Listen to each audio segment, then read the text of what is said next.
Yeah, we are live. We are live. Hello, everyone. Good evening. Hello. Good evening.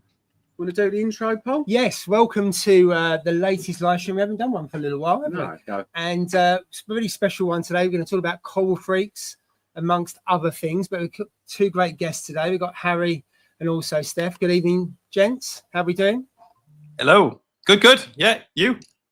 Yeah, very good. Very good. We'll come back to you guys in a minute just to see how you're doing, how your week's been. And I know you've obviously been to AAC last weekend, and there was a video out. Can't remember if it was launched yesterday or today, so we'll go over that around seahorses. Saw it this morning. Fantastic video. Yeah. Thank you. Yeah. So we'll go into that a little bit later on. And Harry, I know you was on a live stream last night. No, you wasn't on the live stream last night. No, that was Matt last night, but yeah, every other Wednesday. You had a night off, didn't you? So yes. We'll go into the chat in a moment. But Paul, you want to tell us what's coming up? Right, coming up tonight, we're going to discuss, obviously, Coral Freaks 2025 and some more details on that. Really just an update tonight of where I am and how it's proceeding to sort of give you some sort of idea of the chaos that's involved. A little bit, of course, we're going to talk to Harry tonight about marine spec and the spiritual reefer and his videos, and a special announcement as well regarding Harry and Steph too.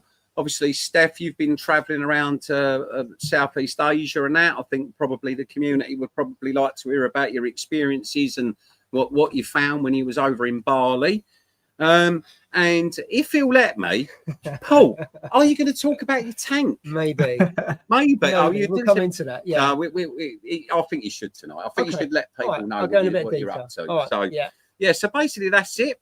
I think maybe we'll go over to the chat because I can see our favourites in tonight. Yeah, I've got a few. So John joined first. Hey, in the chat. hello, John. Hello, John. Hey, John. He might not be there because he has to go at 8.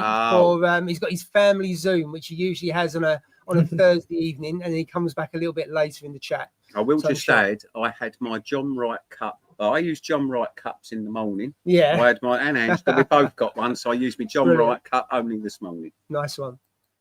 So we'll come back to John later on, I'm sure. Hi, Techers, how you doing? Successful Reef Aquarium. Evening to you. Hiya, Dan. Hope you're well. Hi, Dan. Dan. Just coming down. Mylot, good evening to you. Harry's in the chat, as we've seen. Where else have we got? So what's this? We've got John talking about, I'm saying hi to people, so it's good.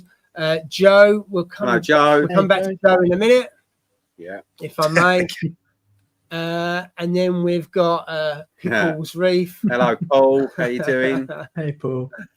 We've got the lovely Ange in the chat. Hi, Ange. Hope you're good. Ange. Hi, Ange. Matt. Hi, Matt. Hey, Matt. What's that say? Evening, you salt bunch of coconuts. Yeah, mad. Well, thank you. And then we're coming down. Got Pete.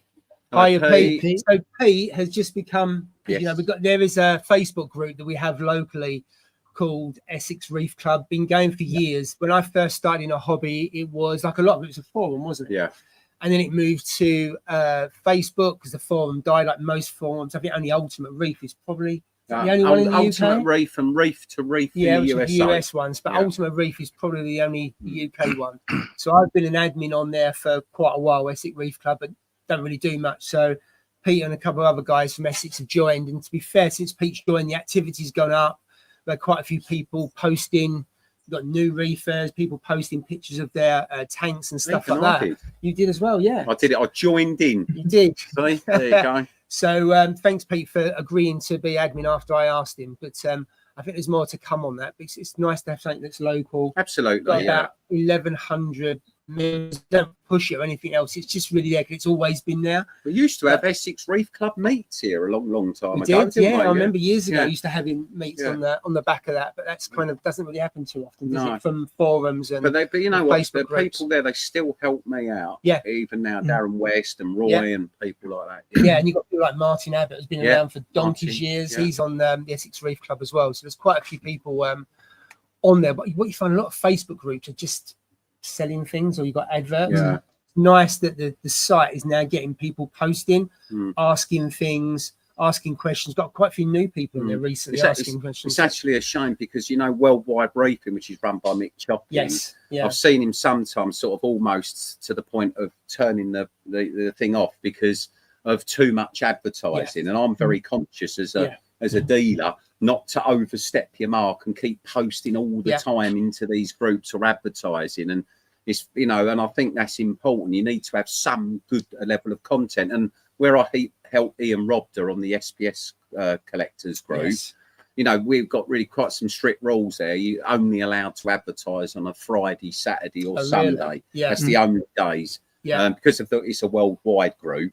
Yes. You know, for America, it can't do it on necessarily on Fridays. It has to come on a Saturday. So we've extended it. They've got 3 days where they can knock themselves out, but the rest of the week it's all about SPS corals or just the subject itself, images and things like that. Because it is nice not just to have sales posts on there because people won't go on there otherwise. No, but I've seen the engagement and more people looking and more comments in there since Pete and a couple of the other guys have joined. So thanks, Pete, for what you've done so far on that. Absolutely, yeah.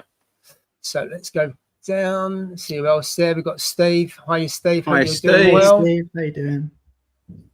I popped on last night and saw Steve stream last night. Anna James. Hi, Anna. Hi, Thanks Anna. for joining us. Hi, Anna. Coralhead. Corey. Hi, Right, Corey. so this is Corey Treadwell, Coralhead, Yes. who happens to be a guest at Coral Freaks, which is marvellous. Thank you very much, Corey, for joining. Evening, Corey. Absolutely. So we'll come back to that a little bit later and come back to Corey as well, hopefully. Yeah. Mr. J. Hi, Jay. Hi, you had a good summer holiday. Off for 6 weeks. Jay. I think he heard tickets, but did he hear that there's a free ticket for him? There's not. No, there's not. No. There's no way he deserves a free ticket. Well, I don't know. To get him down here, it might have to be free. No, he's paid for everyone before. He'll moan about it. Yeah, and yeah. I'll sort you out, Jay. I'll sort you out, don't worry. And how much of a rip-off it is, because he always moans about that. If you had to pay a £5, it would be a rip-off. Right. He's from Yorkshire, isn't he? I know, exactly. Say no more. So, I got you, Jay. Adam, hi, Adam. Hi, Adam. Evening, Adam. I see Adam earlier. Adam sport himself earlier on. Who saw my lovely Moorish idol that I put a bit of film up last night? I saw that. I filmed that. It was that nice. Yeah, he sport himself today. He's a Moorish idol addict, so he was in today for that. So he's been very successful with them in the past. I think he only lost one of them because of some other disaster, but he's been very, very successful with idols actually overall. So what would be aquariums you got? I was about to say it's a big tank actually. I think it's about 6 or 7 feet. No doubt he'll put it in the comments, maybe. Adam, if you're listening, but we can come back. But yeah, he's been very successful actually. It's just I think he had a bit of a disaster once, which is why it resulted in losing the last one. But he did very, very well. Yeah. It's the one fish I really want is the Moorish, but I'm not sure it's the right tank. But do you love your corals? Yes, I do. Yeah, you have to make the sacrifice. I've never known an idol not to eat something. That's the problem. Basically, that's going to be the centerpiece. Yeah. And everything else might go off around it, but you have to look after that. Absolutely. So your corals might go to. It's all about the weaning and the food with idols. They're not as difficult as people think they are, but they often put them amongst far too many competitive other species.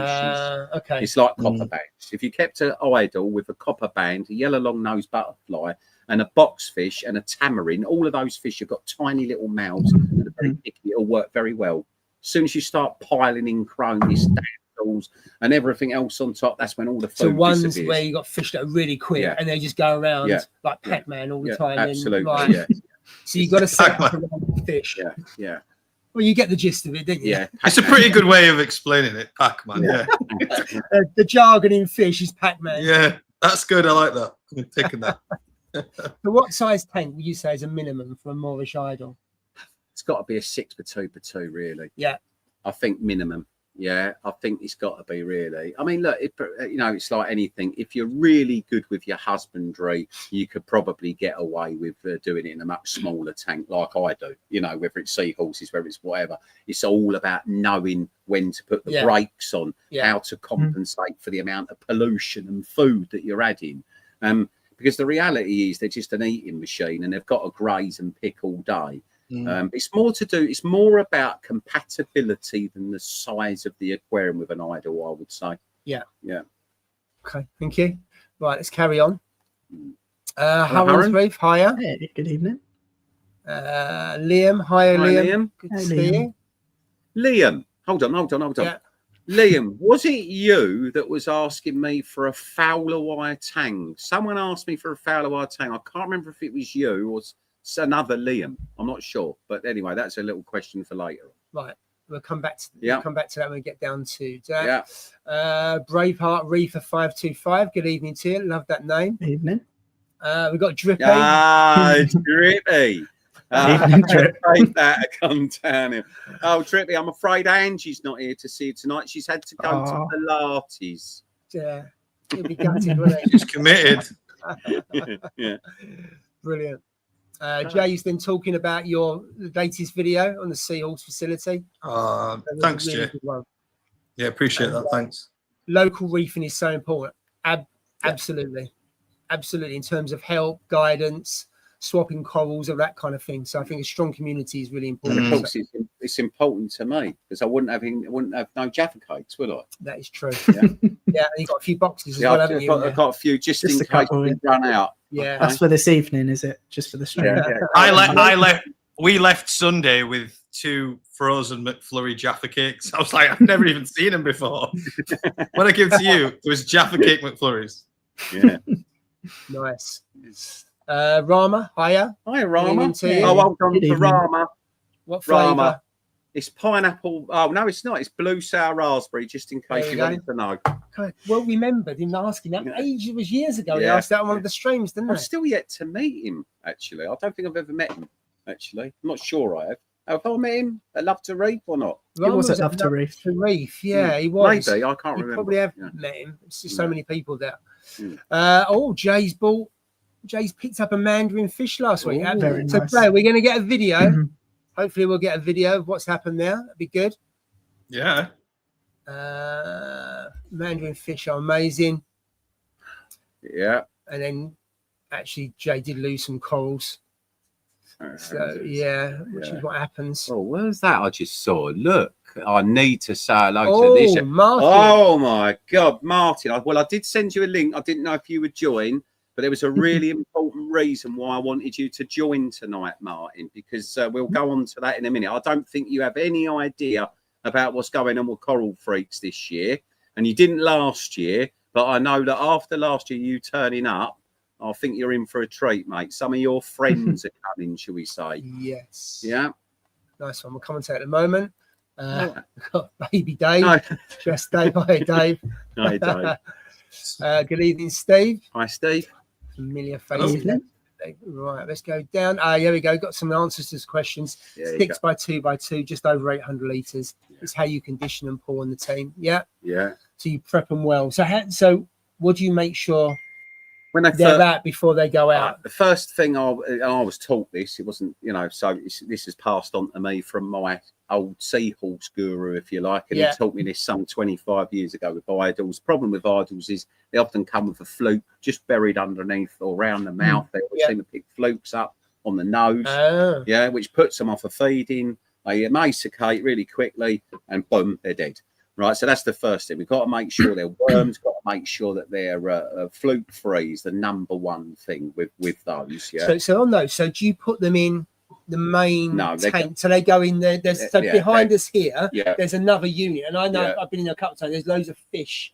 In there. So when they come in, do all the fish go in there to begin? Most of them do. It depends on the species. I don't do a carte blanche thing. For example, mandarins have just been mentioned. If you was to sit on a mandarin for zoological quarantine for 3 months in a sterile environment, you'd have no mandarin left. It'd be dead, wouldn't it? Yeah. But there are for certain species that, depending on what I know about their geographical location and the type of disease organisms that are found in those locations.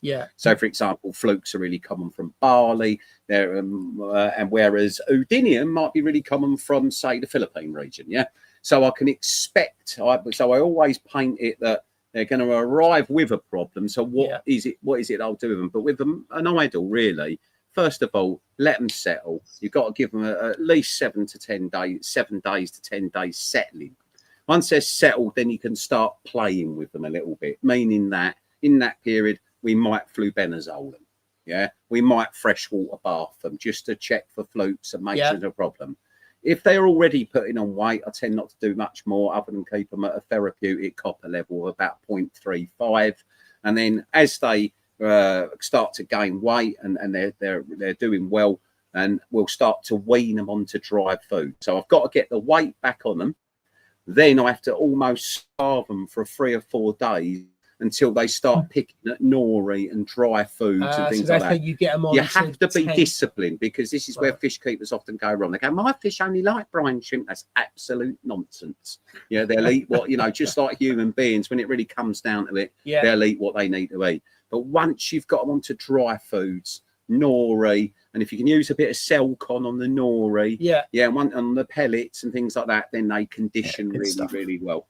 So nowhere in your shop do you put, or I hear you talk about the quarantine of fish. No. But what you're doing there is actually quarantining fish. No, I don't like the word, because you see, quarantine from a zoological perspective, well, for me, means a minimum of 3 months. And no dealer in the UK right now can afford to quarantine a fish for 3 months, because people. So I know everyone, there are always going to be one guy in the chat here. They'll go, I would pay more. But most people do not want to pay any more than they have to pay. Now, out in the States, where the market's way bigger, we have a gentleman called Elliot Lynn. He's been on Tidal Gardens, He hasn't has he? indeed, And also with the guy who run Ryan. Yeah, from I would BRS. love to be Elliot Lynn. And the reason I would is because then I could do the job properly.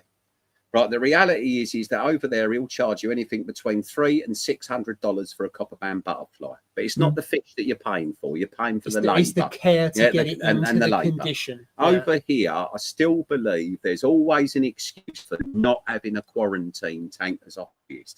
And where it all falls down, so I do try my best. I've never ever signed my name on a form, but send a fish out in condition. The reality is that hobbyists into trading with frags, not even giving a monkeys about the fact that they might have had white spots years ago, but it's still in the system, still there. Clean up crew as well. Clean crew as well are coming into stores all around the UK, including my own, where Dad has just bought a load of truck snails in Bali. In with a shed, where they're about to export from, with a bucket full of convict tanks. It all gets mixed together pretty much a lot of the time in terms of water circulation. So, there's only so far that a dealer could be expected ever to go through quarantine. But what is important is that a dealer should always know his fish. And I mean every fish. I mean every chromis. So in other words, it's about understanding the behaviour. If how a fish is behaving, how it's doing. You should never buy a fish, for example, from anywhere there's a dead fish out on the bottom for a starter, because that should bring alarm bells. You should watch and make sure they're not flashing or scratching. Even as a hobbyist, you should be with your rights, because you'll know it happens at my place. If you walk into a store and you see a fish that you're really interested in, you'll be better off. Could I see it feed? Now, 100%. just to be fair, you 100%. do all the time. Not you. The guys do that as a matter of course. They'll say you're interested. I often see Barry pouring tons of food in there to see the fish that you want to. The other thing is that when as a dealer, one of the things, if you imagine your immune system is only as good as the diet that you're on. Yeah. So if you're only feeding a bit of wishy-washy brine shrimp in a store and a little bit of wussy micey shrimp, then it's not really going to perpetuate that fish to a better sort of health, so their immune system's going to be low. So it's really important diet. It's important to tell people. We tell people ask how long you had that fish. We might say we've only had it like 9 days, or we've only had it 11 days. Now, from that point of view, depending on the species and depending on the advice you're given, I would walk out the shop and take a chance and maybe go back 4 days later and 5 days later, give it another go. Go and view you wouldn't just go and buy a dog, would you? Unless you knew about the unless dog. you know the breeder. Well, dogs are bred by the trillion and shouldn't be anymore, right? So why on earth would we put all that care into buying a dog, but we won't put that care into buying a wild animal? So for me, you could say, well, Paul, surely you'd lose money. No, we don't. because if people can build confidence and trust in you about, well, why don't you leave that today? I put someone off a powder blue yesterday, I think it was. He went to buy a powder blue. I nearly died when I saw Dan's Reef buying a powder blue the other day, because again, buying powder blues, very often dealers get, there could be that you buy a healthy powder blue, you put it in your system, and where you've been into trading, frags, snails, whatever you've been doing, it will pick it up. But not, just to be sure, no powder blues arrive on the runway at Heathrow with white spot. It's not endemic to the Indian Ocean, right? It can exist, but it's not common. It's not a common parasite. So they're susceptible to it, but they won't necessarily have it when they they won't. Yeah, they just pick it up from where we're mixing fish from all different regions around the world. Like Atlantic fish, often you'll find things like you can find spot. Hawaiian fish, you used to find spot. But, there are different disease organisms that are more prevalent in different regions at different times of the year. So May and October in the Pacific, in the Philippine region, for example, that can often have trouble in terms of, and even around our own coast, we have problems with disease organisms blooming in the Essex estuary, for example, at certain times of the year. And I've seen that with live river shrimp. If you're using live river shrimp, really, they should be settled for 5 to 6 days a minimum to allow fish parasites not to be an issue, for example. So Paul, sorry, go on, Steph. You come in. Sorry, I was going to say, because it's relevant to what you're talking about. So you're talking about UV sterilization for.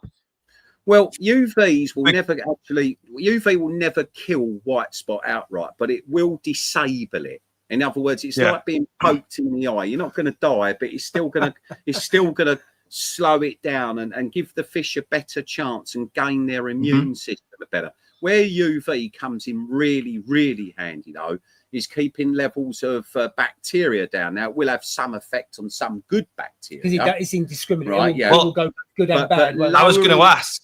Yeah. I was going to ask the question because people stick a UV on and forget about it. The seahorses, I'm not worried about the UV running all the time. But this tank is a 6 hour, I think it's 8 hours on and then off.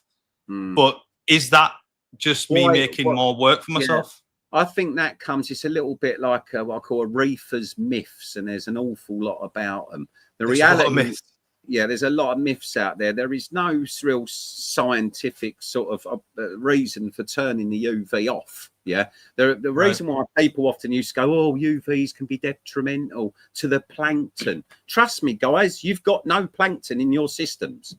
You can't replicate that, which is why we don't see cleaner shrimps popping out the water column and fish eggs and fish growing in it and all that. That's what those aquaculture perfectionists do that rear your captive bred yellow tangs. They create this planktonic layer, or a clownfish breeder will create that planktonic layer.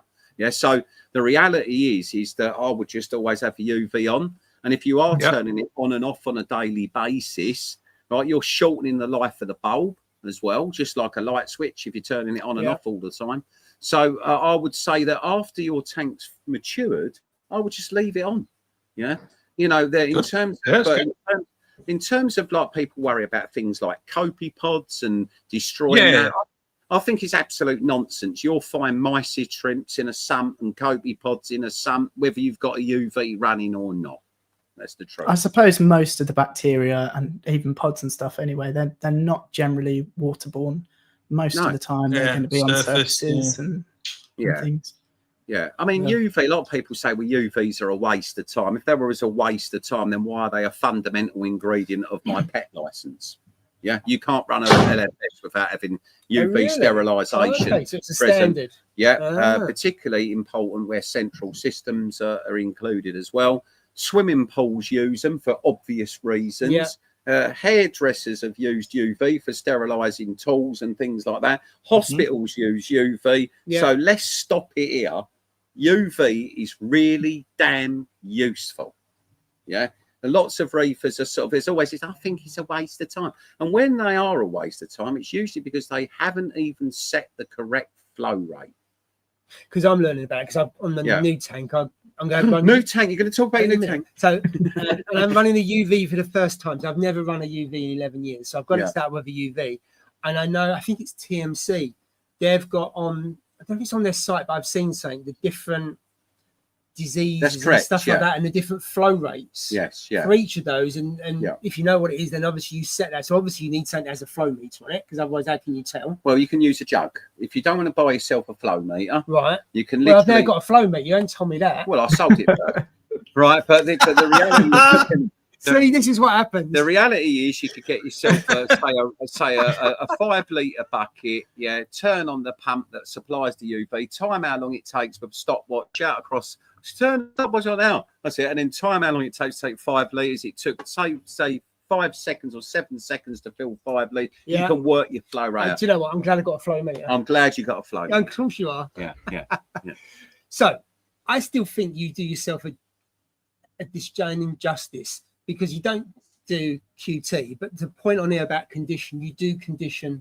Yeah, I do. So they Yeah, go I out. mean, yeah. And how many of your customers that come in know what you do as a team with those fish behind the scenes to condition them so they go out in that. I know if I want a mandarin, or I know you because you'll get it onto dry and other stuff, and seahorses I know they're feeding on mice, so I know come to you. I know that bit. But I didn't really know what you. I know you do stuff behind the scenes only because I've seen the farm. I think one of the most, you know what I mean? Yeah, one of the most important things that we do, which I training with the staff and all the rest of it, is knowing how to screen fish, and not too many dealers do this. Right. So in other words, and that comes with years of experience. So the reality is, every day AAC starts its #1 job of every day. It's one of the reasons why we don't just open our doors bang on 9 o'clock. Yeah, I'd rather it cost me another hour and a half. We used to lose trade to other stores because we weren't open until 10:30 in the morning. But there's a reason, because we're in at about 8 o'clock, sometimes earlier, and it will take us an hour and a half to 2 hours screening every single tank and every single fish and every single snail, everything, the lot. Yeah. So discipline is what it's about. And you have the experience to understand what the behaviour should be. Yeah. And if it's not that, you go, hang on a minute. We even remove fish that we know that are healthy. Yeah. But for example, lymphocystitis is it's a very common problem. And it's where fish are being netted abroad and by the trade and by wholesale, by me. And then what happens is they'll get a little split in the fin. And just like I've got my thumb here, which is an overgrowth called overgranulation. It's where your body compensates and builds up tissue on top of tissue to protect it. Okay. Now that, though, in the eyes of, say, someone who's not experienced, could look like to them white spot. Yeah. So, so reputation is king. Right. And ultimately, if you want to you've got to know your fish.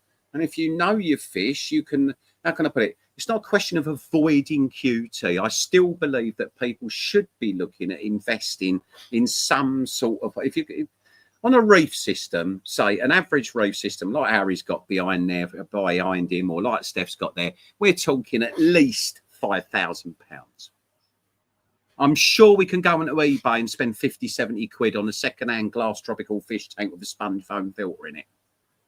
It's not the end of the world. You can even have it set up temporary. You put polystyrene around the back, sides, bottom, cover it all in so it's completely insulated, and then sling it out in your garage if you need to, or some shed or the bedroom somewhere else. And I still think that consumers, if they want to be really sure, they don't have to use copper or medications or anything else at this stage. It's just a question of isolating the new arrival. Observation. Right. Making, if it's a rash, get a lunchbox full of sampling. Yeah. If it's a bag of snails, give them 7 days just in there with let the tank go green. Don't clean the glass anyway on isolation. Allow it to green up a little bit. It shouldn't be a task. You know, just clean the window so you can see in it. And other than that, leave it. And then isolate your new arrivals. Give them 7 days minimum. Within, say, for example, 24 hours, 48 hours, should velvet or oedidium present itself, it's going to present itself within 24 to 48 hours. So better, unfortunately, that one fish is lost than your entire display that you've invested so much money in. So basically, you know what? So go on, Stephanie, go. I was just going to say it's really interesting you're talking about this, because it's not something that I'm boasting about. It's just a fact. I've never quarantined any fish. Nor have I. And you know what? I've always, like you said, the UV, but I always make sure they're overfed when they go in. It's not, you don't often add fish to you. If you've got a 4-foot aquarium, you fill that up pretty quick, really. And all those fish I've had since they're about this big, and they're so healthy. And people used to say to me, you should be quarantining that fish. Like Paul said earlier, you cannot possibly quarantine a fish.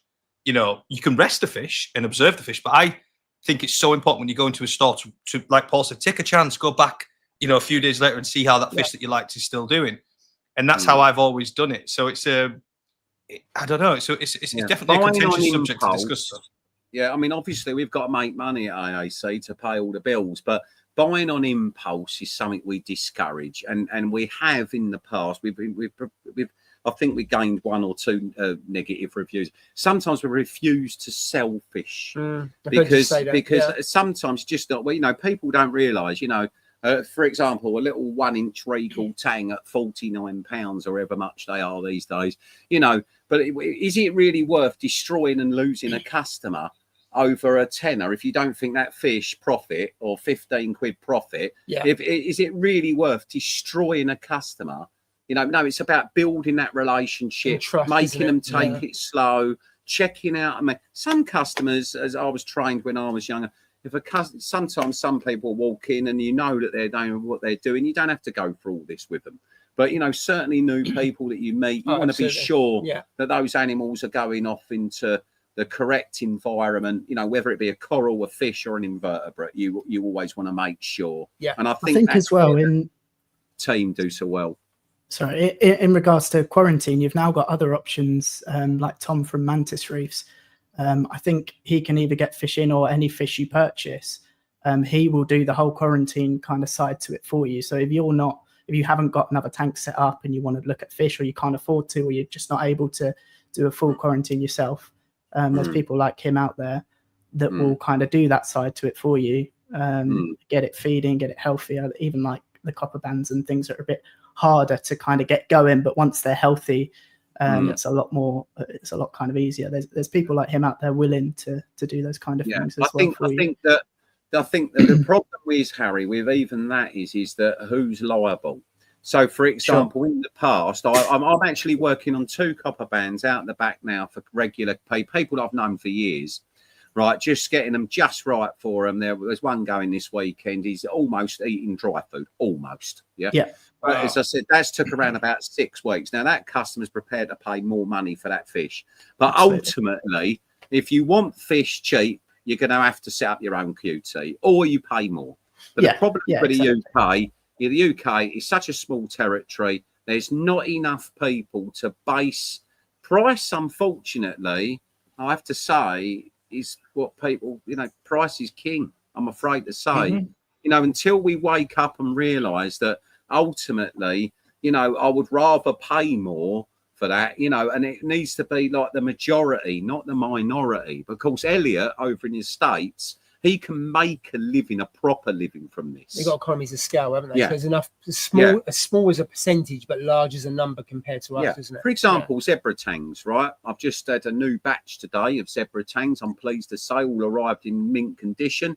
You know, but the zebra tang currently in the UK can be anywhere about £700, £800. And as Steph saw when he went to States, even one that's not quarantined is £1,000, $1,000. How much do you think Elliot Lim charges for a fully quarantined zebra tank? $1,500? $3,000. Wow. Because I know why he charges that. And a lot of that comes down to parasitic control. Where zebra tangs are found, it can be brackish water, can be quite low in salinity at times, particularly where they're cold. And the reality is, if a fish can swim, I can't remember what the scientific word is.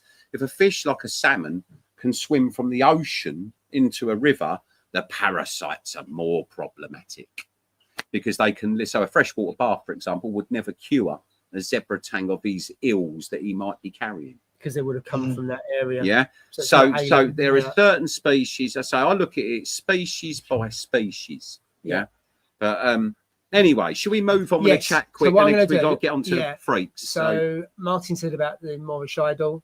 Right, we've got loads of comments. I'm going to try and whistle through them. So let's see where we are. Ty, hiya. What's that? Mr. Jackson. Evening, sir. Hope you're Hello, well. Andy. How you doing? Yeah, Bandy. Hiya, Tom. Hello, Tom. Tom? I'm up to Hey, Tom's Tom. this weekend. Ah, nice Yeah. one. Smash and Reef. Evening. Ah, yes, it was this Liam that was looking for that fish. You were close, Paul. Right. Right. So, can you get in touch on the page? We do have one. There was another gentleman. I don't know if you're the same gentleman, but Barry's nearly sold it. But we've been desperately trying to remember who it was. So maybe send a message on the Facebook page. So get in touch. Yeah. Cool. Ah, Hiya, Dylan. there's Dylan. Evening, Hiya. Dylan. And then we've got Dylan. Mrs. Reef. Good evening to Oh, there he you. is. Hi, Tom. And Sam. Hi, Hiya. Sam. Uh, Hi, Dave. Dave. So, Dave, you can buy the Dave. tickets now because Dave was one of those who messaged me and said he wanted to buy tickets. Right. Okay. So, you'll learn more about it in a little while if we ever get round to it. And then you can buy the tickets for the Reefing audience. Oh yeah, I remember now. Yeah, that Where down am I there, going? Rama. Of course it is Banana Rama. Of Yeah. course, I remember now. Yeah. One dressed as banana. Yeah. Ah, look. Ah, March. The no hello, mate. How you March. doing? No Yeah, singing. March. Yeah. Is that his baby yet? No, it's the same time No, as you. she's due at the same time as Bert, yeah. Yeah, Gosh, same yeah. time as you, I said, but it's actually Bert having the baby, I believe. I don't know. So I've got a question there. How do you treat seahorses against flukes? Well, I must admit, I've never come across seahorses with flukes, but they do get like these little ciliates and things like that that are living on them. They react extremely well, seahorses, to formalin. If you ever got a problem with seahorse parasitic wise, formalin's your answer. Just remember, though, it's carcinogenic. Don't breathe it in. Don't have your hands in it. But that's what I would use, certainly. There we go. Hopefully that answers the question. And a freshwater bath, believe it or not. Yeah? Yeah, they tolerate that. Idols are bulletproof when you with the right know-how. Mine used to try and pull food away from Bruce. Yep. And Bruce is a shark. For those Yes, who don't know. I remember that Yeah. one. Yeah. Right, so I'm just going to go down. Yeah, Jay, a video. Yeah. Look for, oh, it will be next week. Nice one, Jay. Excellent. Yeah. See the video. Jay's video's out next week. Ocean Sea Products. Hello, Good mate. evening. Hello, to Mark. Mark, you. how you doing? Well, Oh, can I just say, Mark, I've been so busy. I have still got it. It's right beside me. I need to do it. I haven't forgotten you, mate. I've just been mad busy. and then we've got Marty Boss. Quarantine at home elsewhere can be challenged. Acclimatization as merits. Perhaps putting them in a box, some to keep your eye on them, or not for Yes, too absolutely. long. In fact, that idol that Adam Dax bought is actually going in his sump first of all. Yeah. Yeah, where he'll get him used to all the water quality, make Yeah, sure the weight's right. And so parameters, there's yeah. only one change, and that is being netted into a different area rather than all the pH, Do you know- chemistry and everything else. Yeah. Do you know what's quite interesting? I you know, when I've added new fish, you'll see on Instagram reels, it's usually in a little glass. It's not for Instagram. It's because I actually did that to observe the fish before Yes. I finally added it. So, but it became a trend. Everyone started putting fish in glasses. And, Well, yeah. I'm not sure that's something to be proud of, Steph, that really. Especially if it was round my house, some such poor eyesight. I might end up. I did it with brine shrimp once. yeah. I left a little whiskey glass. I left a little whiskey glass It's a on the bit side. chilly. I swear on my life, Well- I did it. It's in the old house. I put a glass down that I'd had a whiskey and I put a glass, plain glass down. I nicked out the cupboard that Ange used to go mad about. I can Used a bit imagine. of tank water. We put a bit Yeah. of brine shrimp in it. So what, and you had and I was brine shrimp told- in seawater or in our own? In the tank water, but I put it where the other glass was. And I went like that and I went like that. So You I, didn't realise. yeah. I'd soon realise, mate. Yeah, trust me. You don't get You that. don't do that again. Yeah. Good evening, Hi, Rob. Rob. Hey, Are you Rob. well? Barry. Oh, hello, Barry, Barry. how you Hello, doing? mate. Yeah. Hello, mate. Right. I'm just going down. Lots of chat going on. Jeremy. Ah, hello, Jeremy. Hi, Oh, Jeremy. Hey, Jeremy. excellent. Excellent. Right. What's this? Bacteria and disease don't stop after 12 years. Keep it 12 on. hours. Yeah. 12 hours. Sorry, He's talking about 24/7. the UVs, UV is, yeah. yeah. UV will No, kill off all. maybe if Right. they were spawning in there, yeah, but no. Don't worry about It's, that. we've discussed an interesting subject then. Exactly UV just that. damages the DNA and stops replication. Exactly. Yeah. Okay. Basically, like I said, a poke in the eye. That's what I meant by that. That's my version of it. When was the last time you went to it? Yeah. For me, Me? Is he referring There's to a lot me? I'll take this off, Mark. I can't see it. Look, see this here? It's like a beam. It's like sunshine beams out from this light. There. Too much power on that one, Paul. Too much power. It's like a Stratton Pro, my forehead. Hello, evening, mate. Ron, good how you evening, doing? Ron. Ron. I Ronald. wonder if he's going to come to Freaks. Oh, that'd be nice. He can fly into Stansted. Yeah, he can fly into And we can get Stansted. someone to 20 pick him up. minutes away. Yeah. So, yeah. There we go. I use a jug, Paul, cheaper than those flow Well, meters. I'll tell him now, but once I've sold the It's flow too bloody late now, isn't it? I've got the flow meter. Yeah. It's all installed. Right. I think. Reef Wholesale. Pattern trainers in as well. Yeah. Look, see that? Coming down. So Jay likes your home tank. That's Oh, yeah. superb tank. Oh, the home Yeah, tank beautiful. is a mishmash of all sorts of things. It doesn't look like a mishmash though. It looks spot on. It looks amazing. Yeah, it is. It is. Yeah, what a tank. Yeah. Good evening to you, Reef Wholesale. Evening. Yeah. Hi, Trina. Hi, Trina. Yeah. Hit the like button if you could. Yeah, absolutely. That'd be really, really good. What's this? 130 litres per hour per 55 watt bulb to kill white spot, but it must travel past it. Perfect. Do you know what's really funny? We're talking about all this, and I've had to use a box to prop up my laptop. So your UV is using to prop your laptop up with. That's not good. And it doubles up as a laptop. So. There you go. Yeah. Interesting. Right. More home QT tanks, the better. Yeah. It's only so much we can do, Andy. Observation tank better Yeah. than nothing. Yeah, Yeah. absolutely. Rob's always done it. Yeah. Rob's always done it. Yeah. And his tank transfer method's very simple to do. If anything, you should tune in to Rob's channel. He does the tank transfer method. That's something that everyone could do. Well, If you, put it in a tank for observation. he's doing it, yeah, and then he's Yeah, moving it, and and then then you move it. you clean it down and all that. Rob's got a fantastic way of doing it. There's another guy in Australia that's commercially doing it now. That's a possibility for dealers in the long run, providing we've got the space. Right. Yeah. It's a question here. To what extent do you think diseases are linked to fish stress? Are the parasites present and manifest into disease when the fish stress is high? The disease organisms are most likely there in a reef aquarium because you can't have it scrupulously clean. Yeah. But of course, if a fish is unwell or his immune system's low, then he's more than More likely. susceptible. Like us, if you're feeling a bit low, then we'll get diseases. They're gone. Yeah, if when you're really stressed, I had it at a time in my life when I was super stressed with work in my old job.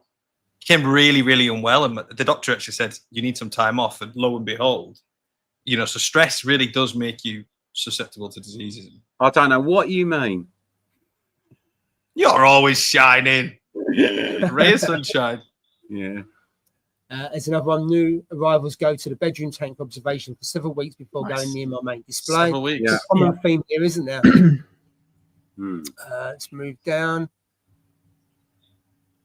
There's Jeremy just come up with something there a moment. That one, Right, that's it. That is the word, but I'll let some amphidromy. That's the word that means that a fish can swim, I believe, between fresh and salt water without there being a.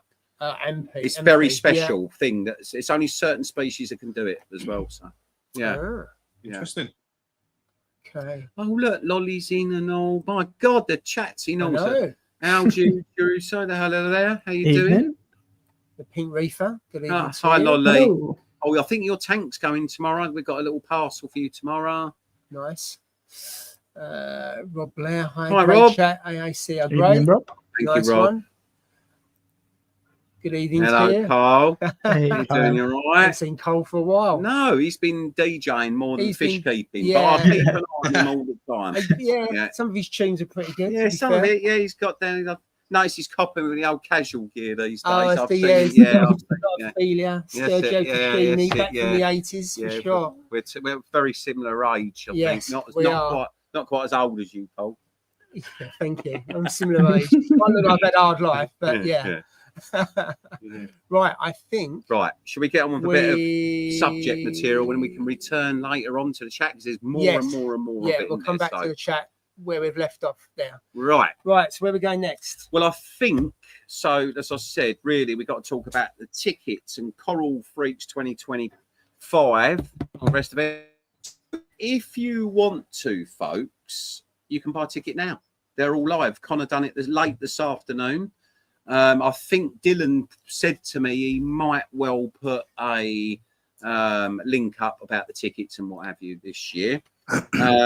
Before we just go on that, actually, there's something that I'm really pleased. A gentleman who's joined us this evening that's not actually in front of us, and that is Jeremy Gay. I speak to Jeremy here and there, and of course Steph this year is going to do the presentation, but that's got nothing to do with anything. I think every year we're going to roll someone new, so watch this space, or if anyone fancies it. Steph stepped in this year. Next year it might be someone else, we don't know, but I just want to say extreme thanks to Jeremy, and I'm hoping that Jeremy makes it down to the event this time as well. I think me and Ange are going to try and look after him, what have you. Hopefully Jeremy will join us. And I'm going to do a bit of reverse. We're going to go sort of reverse. The reason why, folks, Harry's with us tonight, because I don't know if anyone remembers, but last year Steph was so focused, the Yorkshire Reefer focused on filming the event, and it was massive what he had to do for that, because there was a lot of pressure from the rest of the world to film it in full, and that cost Steph, was it a week, 2 weeks, Steph, for editing? Or something? Lots. So this year Steph, of course, is presenting, so it only makes sense that Harry, who's composed quite a few really nice films, I love his films, you know, that I've asked Harry.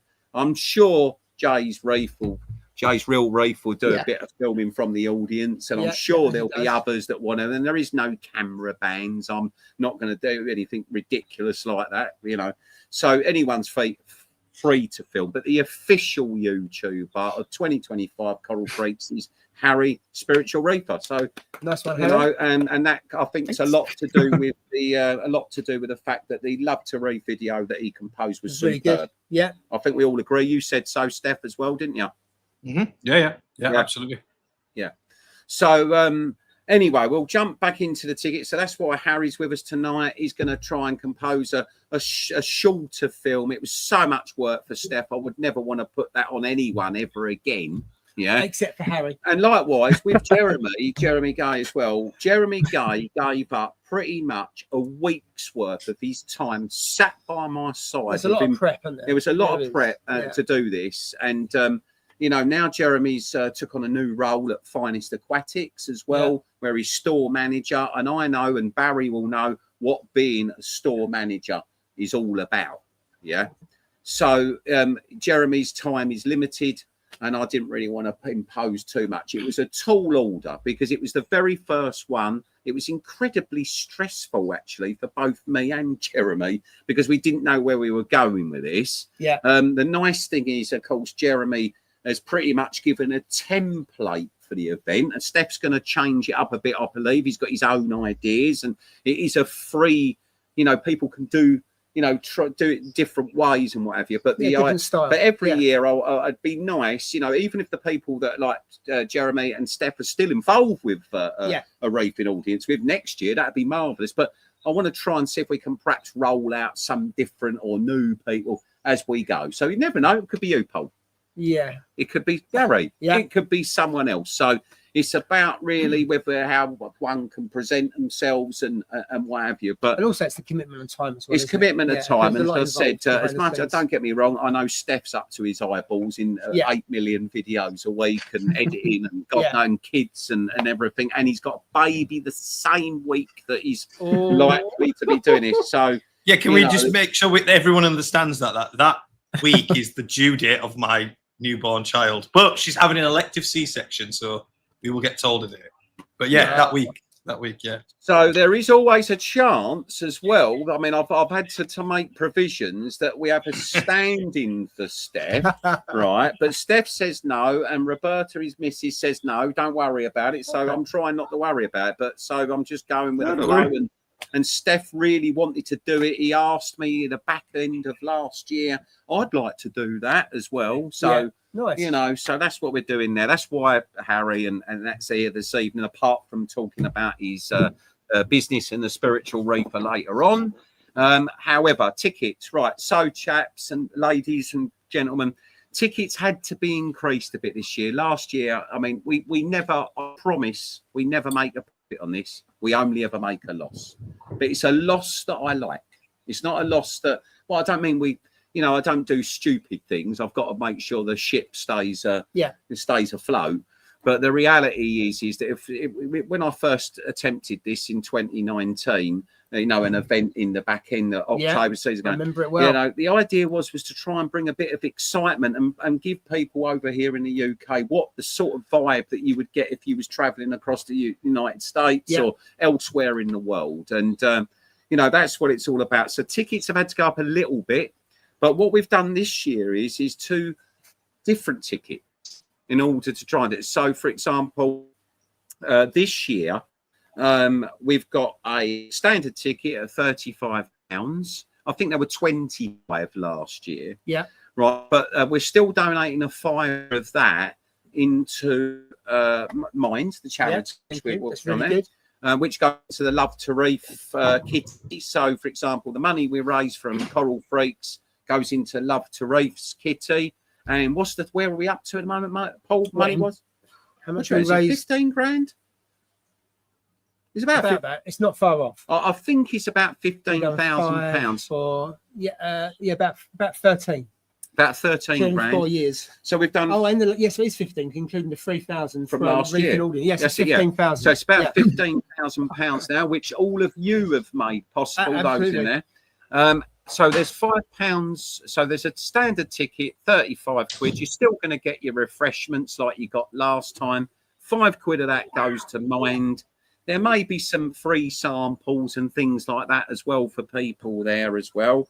We're going to have T-shirts for sale as well, of which I've got 3 new designs coming. The OG Coral Freaks logo behind, and we've got 2 new ones as well coming. But they'll be much higher quality. When I first had that batch of T-shirts made back then, I never knew the quality I was getting. And I know Steph mentioned to me that they start to go crumbly in the wash after a while.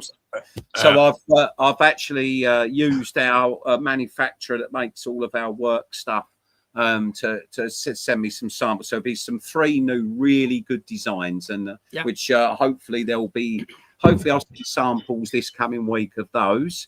And some of the money towards the T-shirts we sell on the day will go to Mind as well. I think £5 as well. Every shirt goes to Mind as well. And we also have a VIP ticket. So when you go onto the landing page on the AAC website for tickets and events, you'll see 2 tickets. You'll see a green one and a gold one. Okay, so I just say some VIP tickets are gone already. We know from before we started, some people bought the VIP. I think there's already more VIP tickets selling than that. And just to answer that comment, sorry, you don't collect the tickets from store. No, there'll be digital tickets. So those that have been to last year and also Love to Reef, I will send out the ticket 2 weeks before to all the people. So I keep a list of all the people that bought tickets, send out the emails and stuff like that. So I will issue the ticket 2 weeks before to your email address, and then you just show the ticket on your phone as you come in the door. But save for collection, because if you don't, you get charged postage, and they won't be sent through Royal Mail or anything. They'll be sent by email. Yeah, Paul's always done this. So if you follow the Love to Reef model, Paul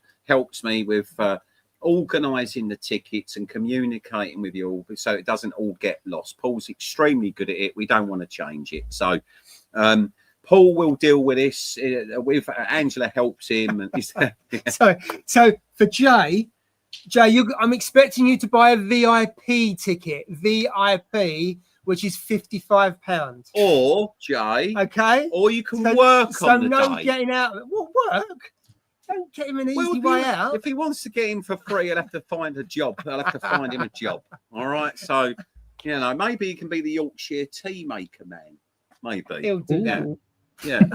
That was on my demand. That was on my demands, wasn't it, Paul? So I've got you. That was one of your demands. Apart from fruit, doves, and whatever else, you're like a bit of a Mariah Carey. He's giving me a list of demands for his being presenter. Got other people purchasing tickets, Paul. So that's good. Excellent. So basically, in the 50, before they're buying them, before I've even told them what they get. Yeah. So in the £55 ticket one, the VIP one, what we're going to do is this year something new. I'm hoping it works out well. So your you'll be like that sort of speedy boarding pass is what I'm going to say. So you come at the front, you'll get in a little bit earlier. You'll have there's a limit to the number of VIP. We're going to try and use the first 2 rows to 3 rows of VIP ticket holders. We're going to try and allocate seats for obviously you guys. There's a goodie bag. And obviously it's with some generous samples from all the manufacturers. I've spoke to Matt Senai this week. I know that I think Mastic's going in it, which is a quality product. I believe that NIOS are contributing as well, some samples to that. Red Sea, I spoke to Red Sea today as well. They're contributing as well. There is all sorts of stuff happening behind the scenes right now to make up some really quality goodie bags, and you'll get an exclusive t-shirt of the size that you want as well, which will be the t-shirts. Actually, they should be good quality, should be about £20, similar price, Steph, to what we were seeing in the States, and a similar quality. That's what I've tried to do. I know you said to me about the quality. I'm trying, man. I've got to see the sample. So we're going to up the t-shirt quality, and 3 designs. So, which I think there's a design that will appeal to everyone. So as well. So, and also there's not advanced aquarium consultancy across it and all like that. It just says I am a serious coral freak. So yeah, you're a freak. So yeah, basically you can wear this t-shirt with pride in any store across the UK without being singled out for some reason. All right. Yeah. Right. So there's, and also you're getting in the VIP thing, because we know that the shop around about lunchtime sometimes, and at the end of the day when the event finishes, we usually get bombarded with people. So those that buy a VIP ticket, I've said 15% off their livestock. Off of livestock. Off of livestock. Yeah. As well. Yeah. Nice. And Good. I think don't take much to save money on that. No, I think you said to me that I haven't quite added it all up yet, but it should work out that those that buy the VIP ticket get more than the 50 they're basically getting for free. So right? basically you're spending an extra 20 quid. Yeah. And you're getting a t-shirt, which is 20 quid. Which is 20. You'll get a goodie bag, and obviously we don't know, but if I've seen goodie bags in the past, if you've got 5 or 6 at least different reps putting stuff in there, that's going to be at least 30 quid plus. Yeah. So they should get about 80 pounds worth for their 55. And you get a meter, and also get 15% off of livestock. Yeah. So you could easily make your money in there, more depending on how much you spend. Yeah. Don't take much to. Yeah. You spend 100 quid, that's 15 quid, obviously. Yeah, obviously. And that's nearly a 20 quid difference. So you're going to be quids in. Yeah. And you get early access, and you get. Yeah. Well, there is still, for people that want a standard entry ticket. I'm aware that things are really hard out there for a lot of people as well. So we've got a standard entry ticket. There still means refreshments, and those that came last year will know spent a ton of fed on water, ton of money on some sandwiches. I've still got to arrange all of that and drinks, and I went and piled loads of beer in it, and basically you won't without refreshments that day, whoever you are. So, but the nice about the VIP ticket that we got an idea. I've been to everyone this week. Spoke to Julia Brung yesterday for an hour or so, and Tony Vargas and people like that. We're hoping that you can have a meet and greet with those fantastic, and Corey, of course, they're fantastic people. You know, we've got Salem, of course, as well there. So if you've got some sort of idols there, for us old guys like Martin Lakin, sorry, Martin. Yeah, you might, you want to say hello to Julian and get a chance to say hello. Then, I'm hoping that we can, that you'll be mingling, having your coffee with the speakers that day, so to speak, and of course the Yorkshire Reefer. And Harry will be there as well, of course, as people come in as well. So, you'll get a chance. So, Steph, I never got round to telling you any of that, or Harry. What do we think about that? The idea of there being 2 tickets this year rather than one? You think so? Yeah. I hope I'd already had a look, to be honest. And nice. I just did it then. Yeah. It's a great idea. Yeah, lots of incentives as well, Paul, for people as Paul said. So I think 55 quid's too cheap. Well, the price is the price. But look, if I look at the value that you will get out of that, and I'm not doing a sales pitch. I've said to you this before, didn't I? Yeah. Before this, about what I would pitch. It's your idea. Oh, well, yeah, it was. But I pitched it higher than that, to be fair. I know where you have come from on that. Yeah. But if I look at the value that people will get out of that, and am I trying to sell a ticket? Yes or no? But you know, make up your own mind where you think it's value. But in terms of pound notes, well, the reality you'll be is, quids in through yeah. the day itself, let alone all the stuff you get with it. The reality is to get these amazing people here, it inevitably costs money, and you know, and ultimately, you know, I've got to try and recover some of the costs, right? But the whole day's not about making a profit, and nor is Love to Reef, is it? You haven't bought yourself any yachts lately, have you, Paul? No. Yeah, so Love to Reef is non-profit. Well, we make a profit, but all of it goes to Love to Reef, to mine, doesn't it? And I don't do it to make money. We do it because I actually don't know why, but I enjoy it. Yeah. Which, as you know, it's a pain in the ass to. It's absolutely So my version's a soft version.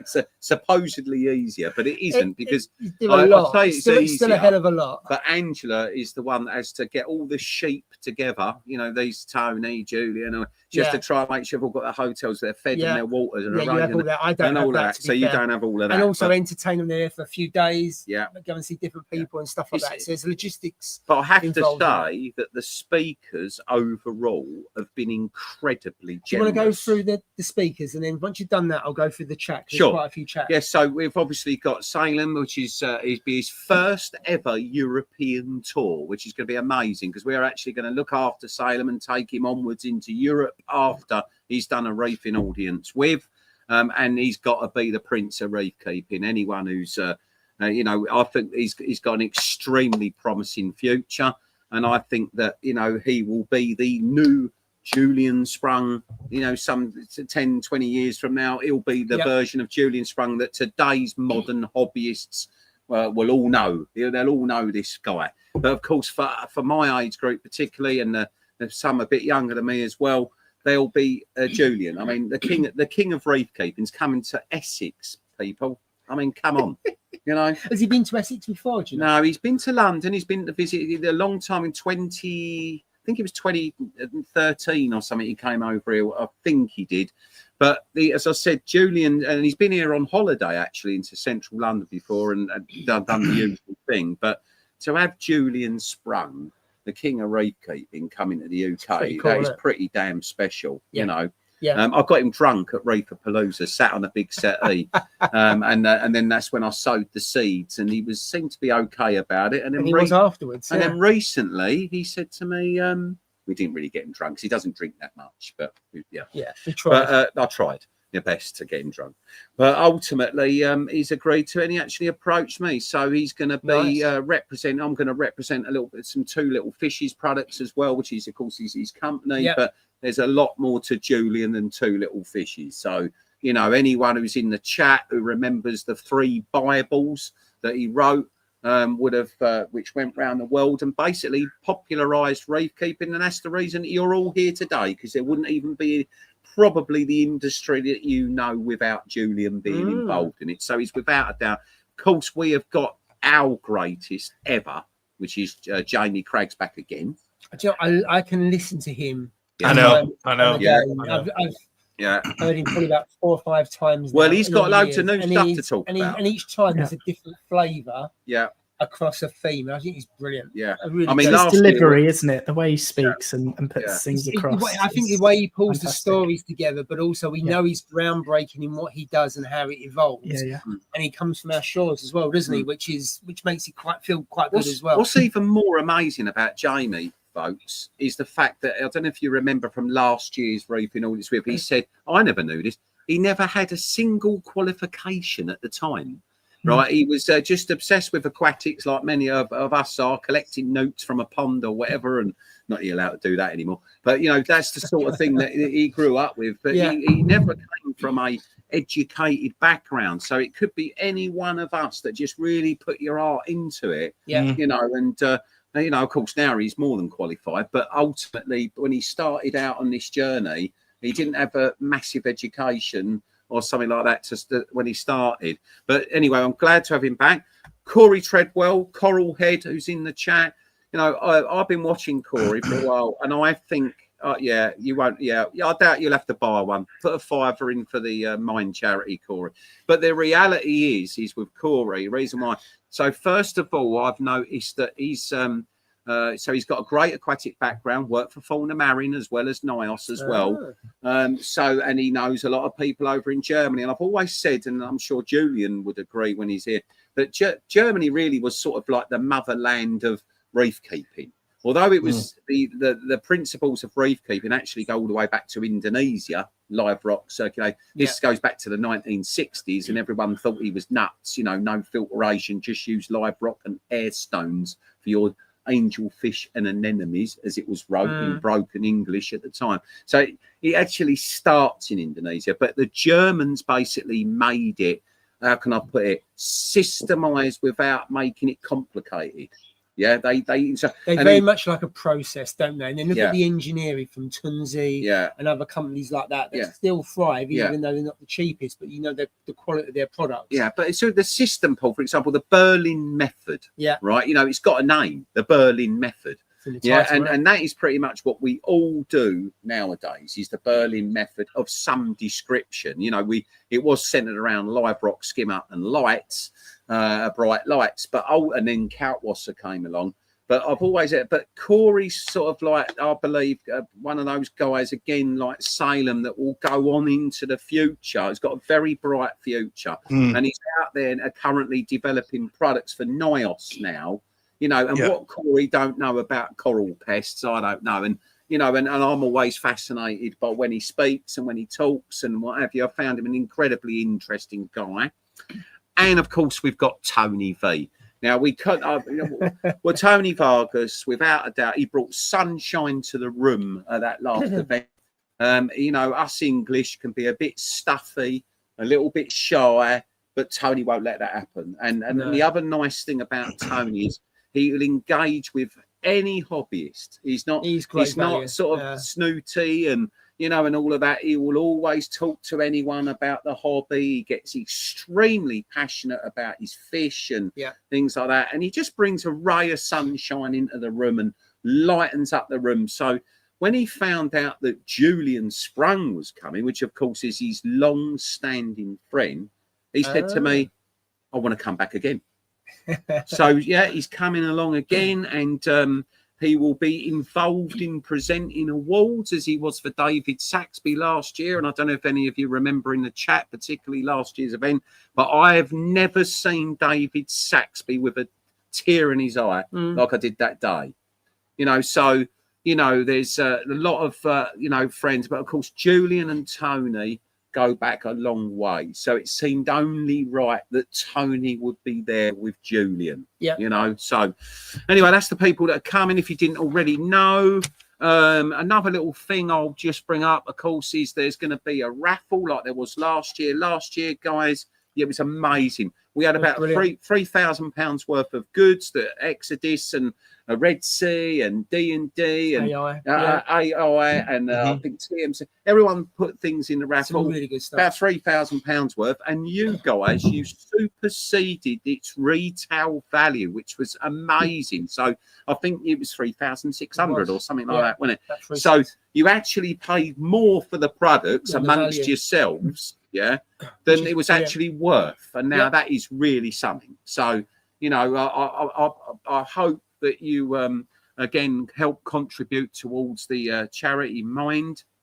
I know Jay's Real Reefs in the chat, and Paul, this is their idea. I think we should stick with it. I know Steph and Harry, how much that meant to you two. So it must have struck a chord with you, because most of your two videos this year about Love to Reef were very, very, how can I put it, poignant. Weren't they? They were very poignant videos, you know, and they were superb videos, I have to say, because the reality is why do we do this anyway? You know, it's about losing yourself, isn't it? You know, and some people use drugs and alcohol to lose themselves, and some people, but a reef tank is a very good way of sort of disappearing into another world. It's been proven, isn't it? People like dentists and doctors and surgeries and stuff like that have fish tanks in them. Not LFS though. It's completely stressful. It's an opposite effect. It's an opposite effect now. So much so you have a tank at home. Well, that's that. But you know, I said to you the other day, the reason why I have a tank at home is because I feel that I have to be inspired myself in order to give you guys the experience that you want when you walk into a store. Put it this way, while I'm here on a live stream, you know, and what I'm trying to say is, if I lose my flavour, then AAC's no more. Hopefully, it will be. Well, it is true that Kiana and Barry and Ren and Dylan, they also bring that spirit. I hope too. But as I say, for me, it's important that the boss keeps his hand in. You know, we don't want to be walking to a fish store whereby that the boss doesn't really care about anything other than the money in his pocket. Which happens to a lot of firms as the as they grow. It gets bigger, you have to step away to do other stuff. It's how you keep that. I think they'd like to get rid of it. I'm sure they would, but hey, that's life. Yeah. So, just going back to the show again. So that's the raffle. Please contribute if you can. I think that quite a few people will be staying at the Green Man Hotel. A lot of people did last year on the Friday night, and also the Saturday night was busy down there, wasn't it? You didn't, Harry? Didn't you stay last Friday? I was there. Yeah, and it was a great night, wasn't it? What a night it was, wasn't it? Absolutely. And I think was that that was Love to Reef. Was you at the Love to Reef Friday night one as well? Yes, you was. Yeah. So you had Mike from Finest Aquatics there, with his missus, and she was doing the clowning and all of that, and it was just brilliant that night, wasn't it? I mean, we walked there, the atmosphere was just so superb, wasn't it? So, Tom, I mean, for anyone as well who like feels a little bit like nervous about social situations like that, social settings, I was, and everyone was so welcoming, and I had a really, really nice night. I'm not a big drinker or anything like that, but it was really, really enjoyable, even as someone that hadn't kind of mixed with the people that were there before. So it was really lovely because you had Banana Rama, obviously I remember now. It's starting to all come back, and then of course the East Coast Reefer Steve turned up as Annie Lennox. And of course the Reefers Network, Tom was there, and people from obviously we had Andy from Iron Reef down, didn't we, and all that. It was a really good night actually. In fact, I don't know why most of you don't just do a night like that without having an event. You know, you should try and get that sort of social aspect a little bit more. And you know, that's what Essex Reef Club was about years ago. And these were meeting in a pub and having a bit more fun. But you know, maybe we should just do some pub nights. Who knows? Rather than having events. There's enough people in the Essex Reef Club and people we know. Yeah, maybe we can. In the area we could do something here and then go off elsewhere. Get smashed at AAC. How about that? Right, here we go. So, right, I think back to the chat. Yes, we've got lots in the chat. So someone else still got their OG T-shirt from 2019. I still have mine. Wow. Sounds brilliant, to be fair, Paul. So that's the VIP. So does he mean to get a job? Right, if he wants to get him for free, he's got to have a job. So I assumed he was paying for the VIP ticket. You've assumed that he wants free. Oh, he wants free, mate. Yeah, I know he does. Like he'll have to put a fiver in the mind, but I might have to give him a job. I get free Moorish Idol with VIP. Will Julian be selling his books? Right. A little something I was talking to Julian about those books. So if any of you have got a Tony Vargas book or you've got a Julian Sprung book from yesteryear, now Martin will have them in there. That's the day I've had a word, and he will sign any of your books for you that you've already got. There will not be any Julian books because you can't get them anymore, unfortunately. I'm going to try and look for some copies on eBay and things like that and see if I can put some in the raffle for you. To give you an idea, this book, the first edition, must be now approaching 25 years old, 20 to 30 years. That first edition, back then, I used to sell for $69.99 25, 30 years ago. Wow. The volume 1 is excellent. Volume 2 is brilliant. Volume 3 is superb. The set of 3 that Julian did, the Modern Coral Reef Aquarium, was just outstanding.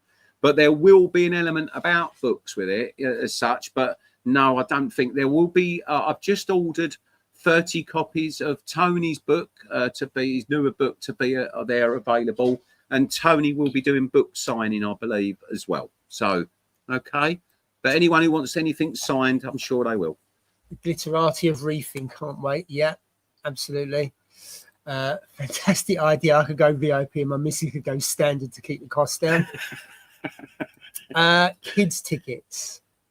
So there's not for the vertically challenged. Oh, But baby is there, Dave. what about if Baby Dave, don't worry. I've got high chairs for you. I've I've got a soft play room out the back sorted No, for you there as is well. actually in the hall. There is actually in the hall. There is a soft play Yeah. across in the yard. Baby Couple Dave, of you nurseries, yeah. VIP So ticket. there is a nursery, so you're sorted. If he buys a VIP ticket, at least he'll be able to see over people's heads. Good point. He might get front row. He might get front row. Or get a booster seat. Or a booster seat, yeah. There we go. This good Dave won a convert to AAC this time. That's the other thing. You do, down leaves them more money to donate to the raffle. Absolutely. Yeah. Could put you in back and sneak him in. Yeah. Was it ever recorded the sketch with Paul and Steph? Yeah. Oh God. Oh yeah, we did do that. Stephen. Hi, Stephen. Be good to see you. Great name. Great name. Audience. Timings. Oh, we didn't say timings. Right. So, well, have we sorted out timings yet or not? Well, basically, I think the entry is going to be around about 10 o'clock as the majority, depending on doors the VIP. opening. Yeah. You'll get a chance to get a quick coffee and all of that. But please make your way to your seats. Last year, we had to encourage you. And of course, we've got a really tight schedule. It usually kicks off at about 10:30. But I want bums on seats at 10:30, ideally. Because we've got a lot to cover. We try and give you a wee break halfway through the first part. Yeah. And then lunchtime, I'm going to try and squeeze an hour for you all. So you've got sandwiches and a drink and a chance to have a chat. And so I'll try, and because I'm a smoker as well, so I know some of you are out there, I'll try and make sure you get that 15-minute interval halfway through on both sides of the coin. This year, I've got some ideas. I've yet to completely discuss this with Steph because it's all fresh in a minute. Last year, people really enjoyed, which is what a reefing audience with is my idea based on an audience with, which used to be someone like Neil Diamond would do a few songs, then he'd stop playing songs, and then it's someone from the audience, usually a star, would ask a question, and then he would give the answer, then he would play another song. That's how it used to be, that sort of thing. Yeah. Right. So really, I think what was really popular last year, and in fact, I remember Mr. Lord Saxby said to me, you should extend the questions part, you know, where the Q&A part. Yeah, I believe, in fact, it'd be lovely if people in the chat might be whether they think this is better, those that attended last year. Should we extend the chat more? We only gave you about an hour out of the whole event for you to put your questions to the people on stage. How about this year we make that a bit bigger, or maybe Steph will change it up a bit and he'll include a bit at the front end as well as in the back end. You could mix it up. We'd have to look. You could mix it up a little bit too. There's so much me and Steph have yet to do with that. You've got the whole day, isn't it? But it's such limited time when you look at all the breaks. People really enjoyed discussing, you know, people from the, I didn't realize, I think everyone was being a bit shy at first, because I did say before we went live, and I know we'll do it. Wasn't there a debate about, was it a water change or not? There was. Saxby. Refugiums. That was an interesting one. Yeah, refugiums. There was 2 or 3 topics where David was getting quite excited. Yeah.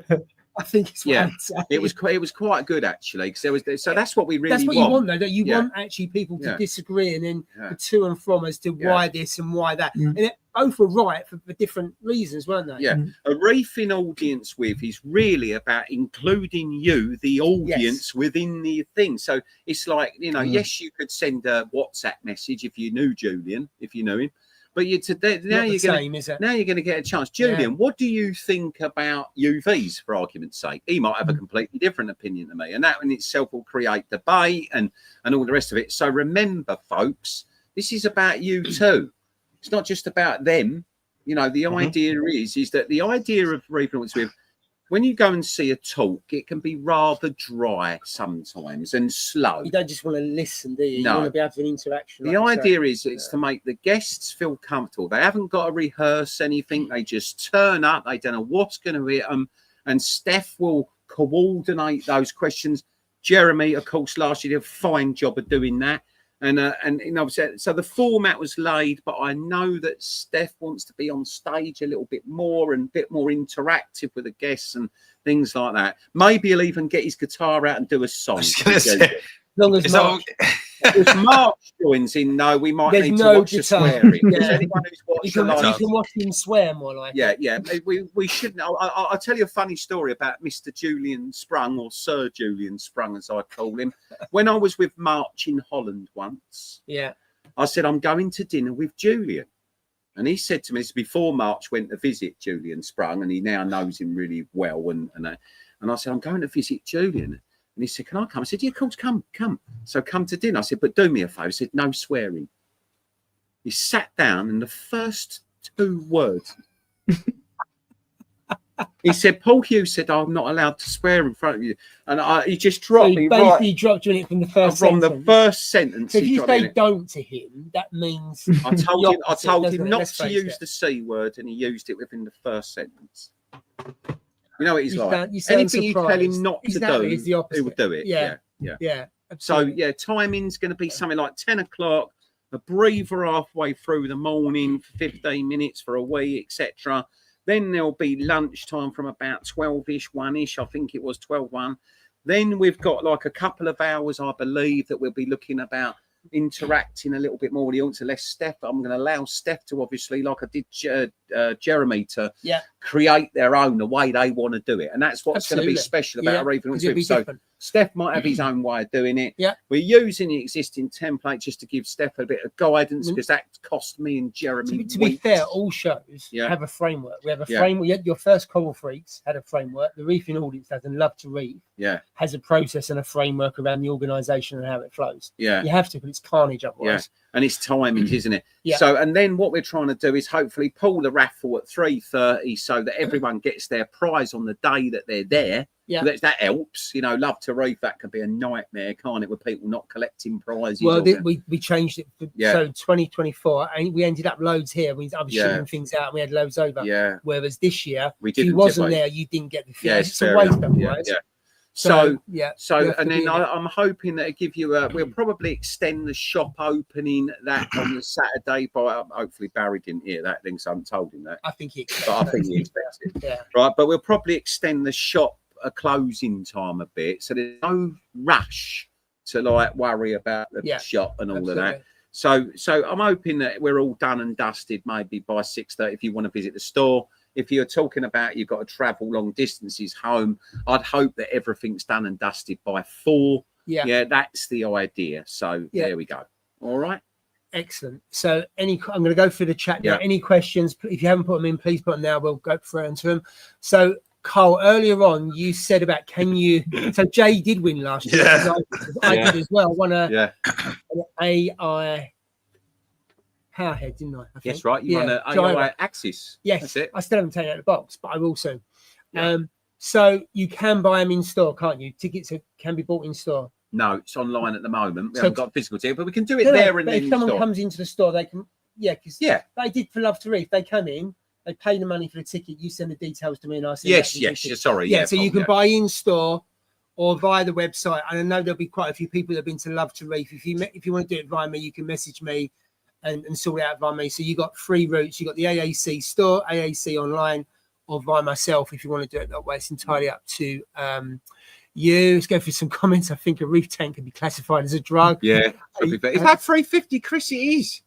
350. I haven't. Sorry, I haven't spoke to you lately. Can you help me with the raffle with me? Dear. So let's go through. He's brilliant, isn't he? He done really well. He done well for you, didn't he? Loves to reef. Can't beat having 350.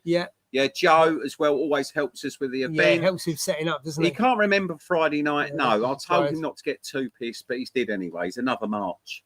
Yes. Yeah. Green Man was a fun spot. Absolutely. I made Corey Yeah. drink a pint of English beer, and you should have seen his face. Good. What was it?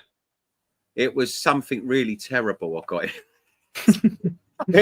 I think it was AK or something like that, or something like, I don't know.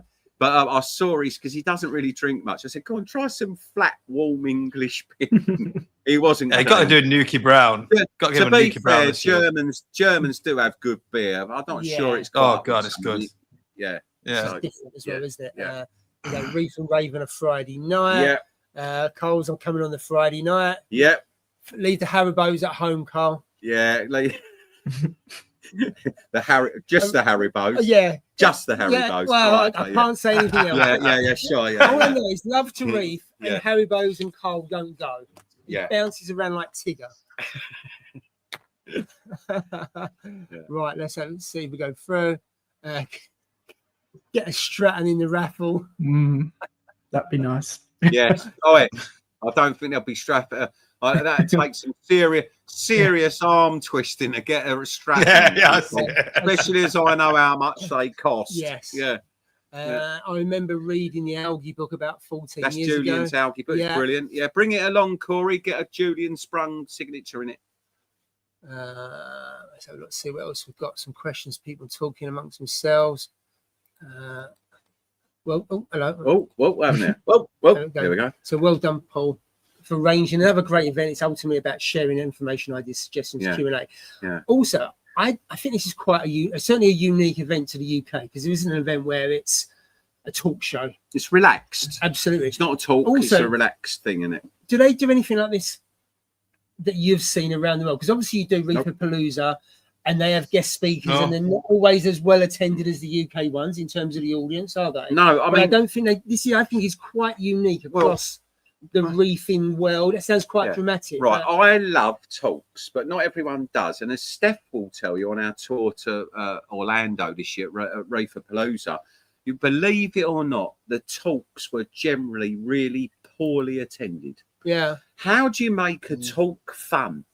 You know, we're talking about. We had Devon Rich there from a Reef Dudes guy. He had 3 people sat in the room listening to him. It was a real sad set of affairs.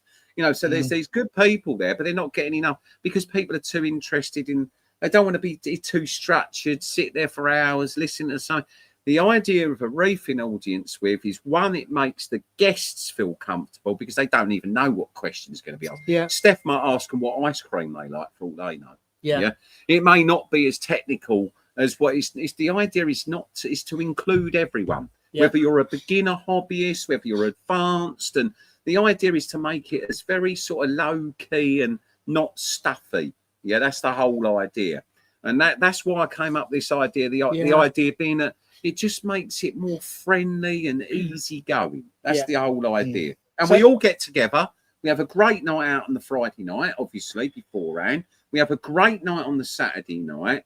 It's all about the social aspect more than anything. It's about the community. Julian said to me today, because Julian's a busy man and he don't do much social media, as Steph will tell you, because he met him this year with me, and he even said to Steph, I probably need to do more social media and things like that. But he's, as I said, he's very approachable. But there's some of these people you will never get to know them. And as Steph will tell, what a gentleman he is, isn't he? He's such a nice guy. Yeah. And Salem as well. Obviously, Drippy's in the chat. You know, Salem and Drippy have struck a friendship quite well. So it's poor bloke. Yeah, I know. If only you knew about him. I know. Hopefully, Tom's warned him a little bit more about him. Yeah, because he's on his home turf. Yeah, but ultimately, you know, it's about bringing, how can I put it, industry and great people around the hobby as well together.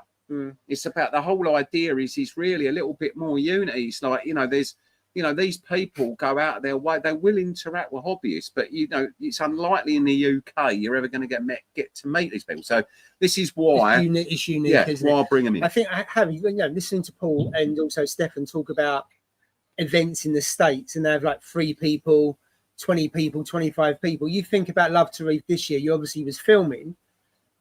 There were, there were people in the room for both talks. They both lasted an hour. Yeah. And certainly they were banged out. Yeah. So it's a very different. Chad told me there was more people at Love to Reef listening to his talk than there was on some of the shows that he'd been to around. And they have thousands of people at some of those shows in America. 6,000 at Reef. We had 250 people, I think, at Love to Reef. So, an eighth of what might be a Reef Palooza, and yet you've got 75 people in that hall, and they're sitting there, kind of just listening. And then, when Jamie Craggs is there, and other people, we have some really good guest speakers. Then we have all the events. Yes. And people are glued to their seats listening to them. So I think we're quite lucky to get the people over, which you obviously arranged, which is really good. But also the interest from UK hobbyists, Harry, I think is really good. Yeah, absolutely. You definitely kind of felt it, I think, which I tried to express in the video, that the feeling in the room, it was just alive. And as you say, both talks were packed and people stayed for the whole thing. So yeah, it just goes to show. Yeah, because those talks are supposed to be 20 minutes with a Q&A of 10, and they went on for an hour. Yeah. People were interested, and a lot of people that probably usually wouldn't sit there for an hour was sitting there for an hour. And there was supposed to be a Q&A at Love to Reef, and we cancelled that. We didn't have enough time because of the two great speakers. Going back to Martin Lake in something from earlier. Martin was so good last year, just to give you an idea. So Martin, how can I put it? It's the first time I say Martin in a long time. And Martin, actually, to give you an idea as well, he hosted a lot of the guests last time on the Sunday. Yeah. So some of us had Sunday dinner with one another, and some went down to Martin's to see Martin's aquarium. So it's really nice. And anyone else out there as well, big system wise, I know Rob, maybe we squeeze in Rob's garage, you never know. So if there's anyone out there, maybe, and actually I did take Tony Vargas actually to go and see Rob, his aquarium, whatever. Maybe there'll be some other things we can do on the days that follow Coral Freaks as well. I'm probably gonna have them here, most of them here, until the Monday. I think it'll be about the Monday, Tuesday that most people will be here. Some of us are going on to Europe. I know Julian is. I'm going. Salem's going. There's a few of us that are going over to Europe. Because the following weekend is Bavarium in Holland, which is a brilliant show as well. Yeah. Usually, about 12,000? It's 12,000 people, but it's going to be the last show. It's the last show. I think maybe they're tired and they've done it too many years and they want to give it up. But done it for what, 12 years, is it? Maybe 14. They've done it for quite a while. Stopped with COVID, didn't they? Yeah. For a couple of years, I think, and came back. But I think they've done 12 shows, which takes some doing. That scale was just unbelievable. Yeah, very small team, just like me, you, Paul, and and then they pulled off a show for 12,000 people. Unbelievable. But there's a lot of stress and work. Absolutely. For that number, for that many people. You think how many vendors are there? Because I've been, but not for 2 or 3 years. Hundreds of vendors, I would say. At least 100. Yeah, at least. More. Well, there was the marine section expanded. There was around about 30 to 40 marine vendors, right? And maybe more actually now, 35, 40 vendors for the marines. And then in the big hall, there's at least 200 freshwater exhibits there as well. It's mad. Yeah. It's absolutely superb. If you haven't been, you get a chance to go in November, go. Yeah. It's a superb show. Yeah. Right, let's see what else we've got.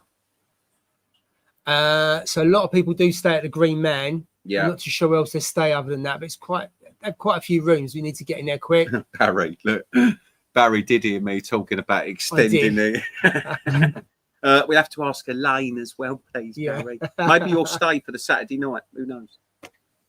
Right, let's go through because we'll get to Stefan and Harry's news, didn't we? We've only got half an hour left. I had noticed. Jesus. I'll get you some Mogadons, Carl. All right. Yeah. That is a really good point.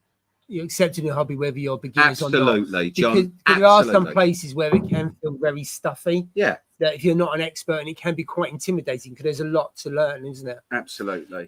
Love to read, fantastic atmosphere. We have great atmosphere at both shows, to be fair. Does anyone know if Stratton do a tank mount? No, they don't. Not yet. They might be soon. Is there any alternatives other than, I suppose, hanging? Make one, Stefan. Use some DD brackets or something like that. Don't aquarium composition make custom made? What, out of 2x2 timber like you did in your video? The Lincolnshire carpenter. The Lincolnshire craftsman.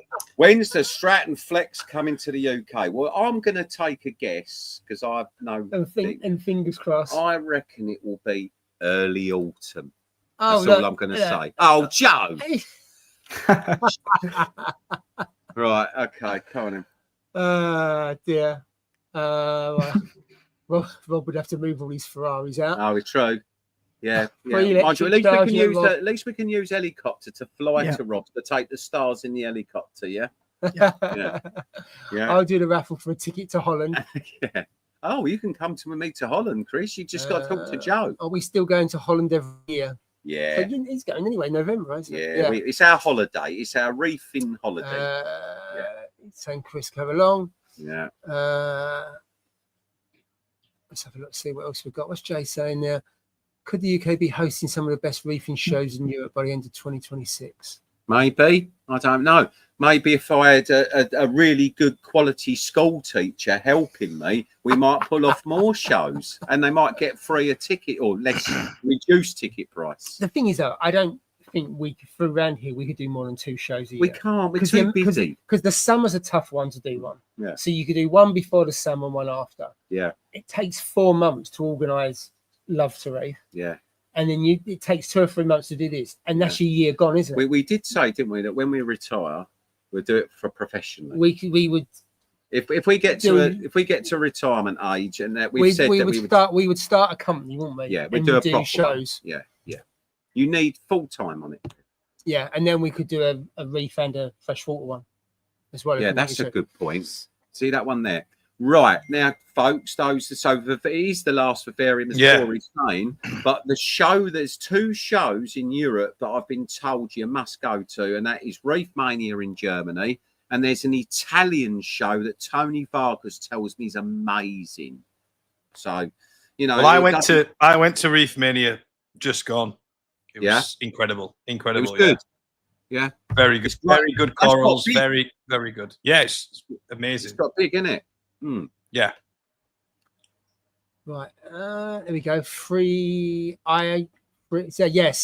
East Coast Reefer does 3D printing. He did one for your Biz pump, didn't he? And also for Rob. So I'm sure Steve would be able to sort that out. Yeah, true.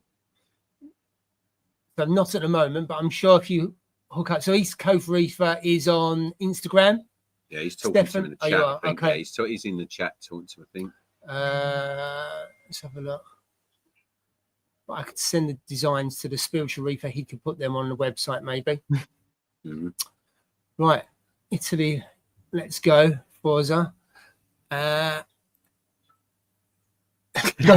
more shows. Right, the end of the chat. Shall we move on to Harry and Steph? Basically, I thought what we'd do is that'll do for now. We'll give you some more updates about the show soon. There's loads of stuff happening all the time. There's even more people that have actually decided they would like to do the show, which I've still yet to talk to, but that might be too many. But we'll discuss that another time. But we're starting to attract other people. I was just going to say I'm going to put regular updates out on Instagram about the show as we start to get closer to it as well. Brilliant. Okay, yeah. Right, so what I wanted to do first of all is actually a little bit about you two, really. So I think we'll start with Harry. Right, Harry, I don't know if you want to, there's some people, obviously there's going to be people that know you quite well in the chat already, but there will be people that don't know who you are. So you're running a company called Marine Spec, and if they Google search Marine Spec, they'll find it. And basically it's a sort of range of a high quality 3D printing parts, so much so that even I've just recently placed an order with you. You combine acrylic with 3D printed items. You're mixing them. And I have to say that I've already seen some samples this week, which I've even around the corner for. Okay. But they're really, really top quality. Particularly frag racks I love and all the rest of it. And I know you've done some other bits and pieces, but can you tell us a little bit about the Spiritual Reefer and where that came from? Tell me how did that begin? Yeah, absolutely. So I suppose I had a little bit of a shift personally after losing a couple of family members. I never regarded myself as spiritual, never kind of followed a religion or anything of that kind of sense. But there was something that kind of shifted for me. I started spending a little bit more time outdoors, felt a little bit more connected, if you like, and then also did a course in sound healing as well. For me, that was very grounding because I was discovering all these different things and feeling all these different feelings. And sound healing for me was, as I say, a little bit more grounded and scientific, if you like, looking at different frequencies that then align with perhaps the frequency of the vibration of the universe and of ourselves and things like that, that perhaps sound a little bit far-fetched and airy-fairy, but when you then look at the science and how these things actually work, for me, it was a little bit more palatable, certainly kind of in the beginning of my journey, if you like, which of course is never ending. You see, Harry, Yes. the sound of like being sat in a woodland, listening to some birds and tweeting away and all the rest of it is a very pleasant sound versus the sound of a pneumatic drill next door on the wall. So there's obviously got to be something about it. Humans and animals as well, actually. I can really relate to that. Obviously, if something sounds nice, it's going to make you feel better, isn't it? Yeah. If something Absolutely. sounds terrible, it's not. So, I think there's obviously some science there, without a doubt.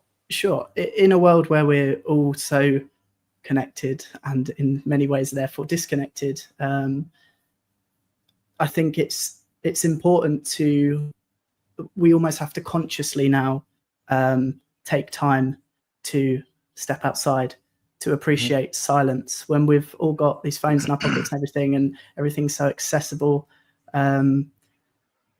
I think it's important I would imagine statistically a lot of us are addicted to these devices.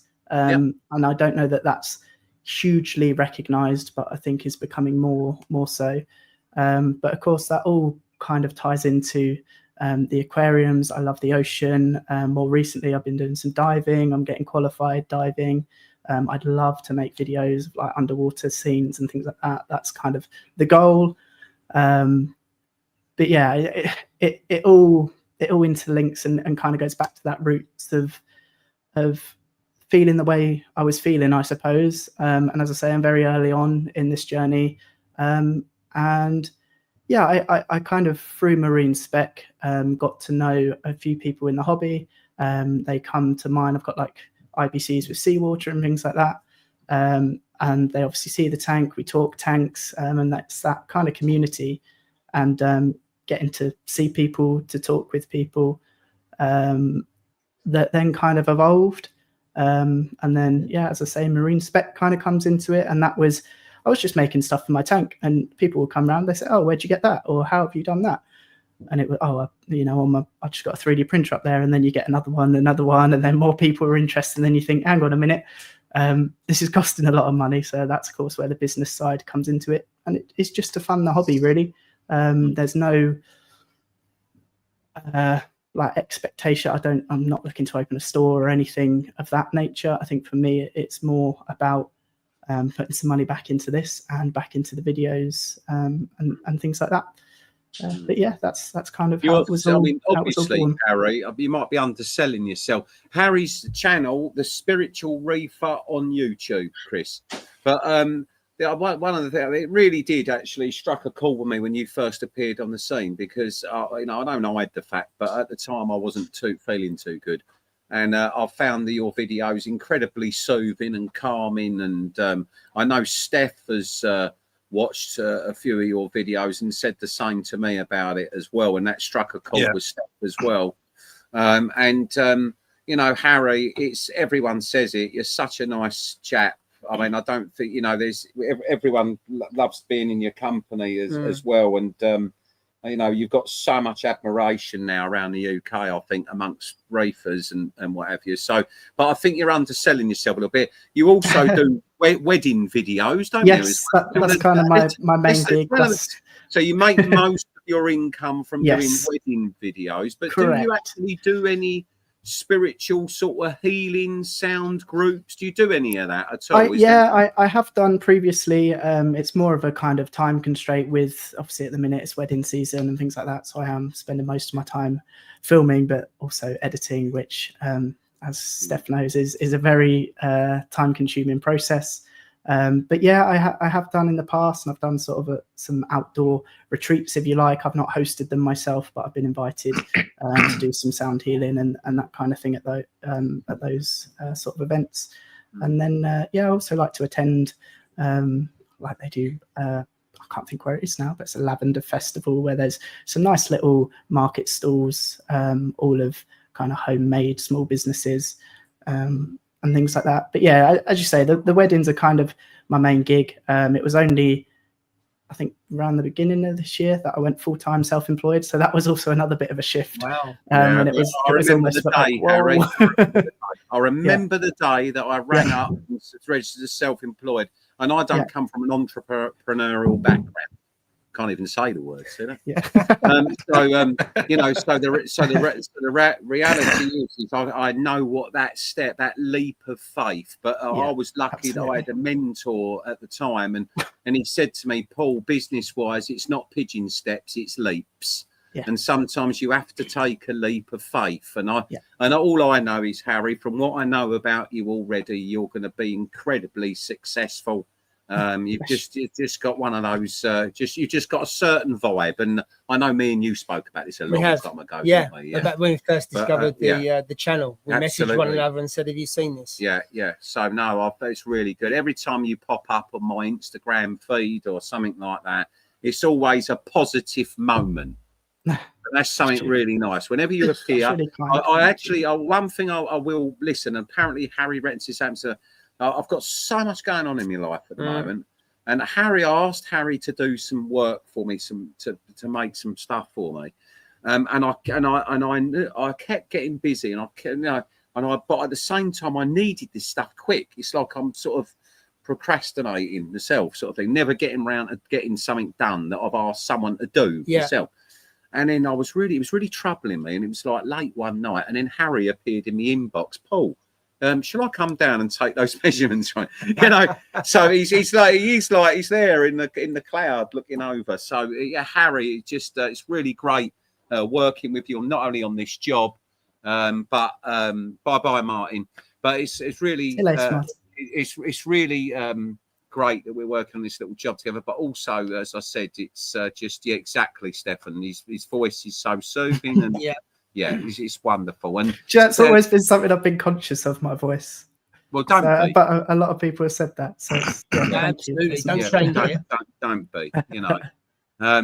It's going to be hard. It's going to be more commercial when you go self-employed. You have to sometimes you sometimes question yourself a little bit more, and that might be tricky at times. Things that you do and things that you wish you didn't have to do, and what have you. Been in the commercial world. Commercial world can spoil some of that spirituality of which I would experience with me.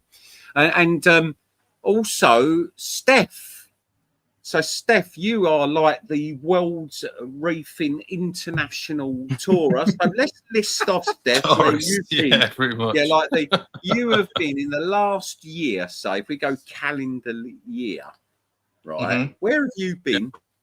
Germany. We started with New York, Polo Reef. I completely forgot as well. Like Harry will know this when you've got all those gigabytes of files. Completely forgot to recently. I did a tour of Tusi's tank. I don't know if you've seen Tusi on Instagram. It's incredible, incredible reefer. But went to New York, did that trip. Germany, Rap, Orlando, and then obviously Indonesia, which was Jakarta.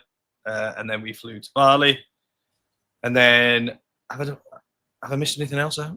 It's quite a lot, though. To be fair, when you've got a young family, I also have a really, really, really good healing voice as well. So really, I was just thinking, I hate my voice so much. Okay, would you like me to announce that just for a minute? No. Are you sure? Paul might have to go shortly. I'm going to go now. So I've got to shoot. Nothing to worry about, but I just need to be somewhere. Okay, Paul's got an urgent thing he's got to attend to. It's just this second come through, so I'm going to take over for a little bit. See you later, Paul. Yeah, no worries, mate. See you later, Paul.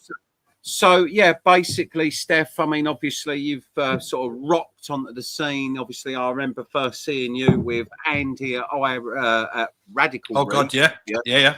Doing the first few videos. That's my first recollection of you of you there. But you know, your videography, and I'm sure Harry would agree. I mean, is amazing. I mean, even just at the weekend when you popping in for your seahorses, and then we end up with a rock and roll superstar video. But at the end of it, it's just a phenomenal bit of filming. And of course, since those early days, of course, we spent some time together over in America together, and we had a great laugh, didn't we? You know, and incredible. Yeah, it was great. Know, I bet as we were, there's a lot of banter, Harry, between me and Steph. For example, he was so lucky to be with someone so famous as me in Reefer that was asking for my autograph all the time. Not, but over that was good. over in America right now, they think the Yorkshire Reefer is amazing. You know, so they love him over there. As I found out as I was walking through Reefer Palooza with him, he had all sorts of people coming up to him and saying hello, and couldn't believe he was there and all of that. So Steph seems to have broke America better than the Beatles did. Is in all honesty. So you know, so you went to Bali. That was an eye opener. You got videos coming out soon, I believe. Yeah, soon. I think. To be honest, and if there's any people watching who are expecting those videos to come out, I'm going to save a lot of the Bali because I'm on the Reefers Network Friday stream tomorrow, so I'm going to do a few bits on that. But it was such an exhausting trip from a videographer's sort of like standpoint because there was so much to film, so much that we did. When I've reviewed the footage, I've gone, actually, this deserves a lot more time than just a quick, you know, chop up edit and things like that. So I've actually broken it down to 6 episodes. Wow. Because on the first night we got, so it's traveling to Bali, a bit of banter there with the guys from Alex and Alistair, who I went with from iReef.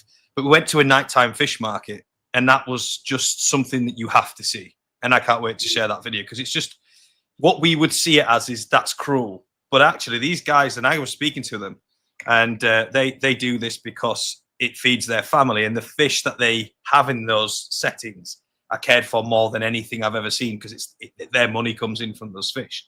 But obviously, I'm not going to go into too much. Then the second day was the new Satic Pet Show, which was just wild.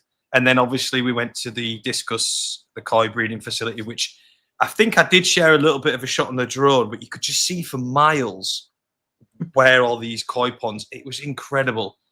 Then we went to Bali, which obviously you saw a few bits on Instagram there, and I got to see on the front line, and that was something that meant a lot to me because I care. I'm an animal lover. You see these on Instagram, but we've got reptiles, snakes, dogs, cats, everything. And I wanted to make sure that this hobby really was sustainable and ethical. And I'll wait for you guys to see the film when it comes out. But I think it's safe to say that there is a lot of good things going on, certainly where I visited anyway. And you know, the way that they repopulate the reefs and stuff like that with the corals that they've got in the facilities if they're declining and whatnot. Yeah, it was great to see. And they work so hard over there to give us these beautiful boxes of what we've got behind me here.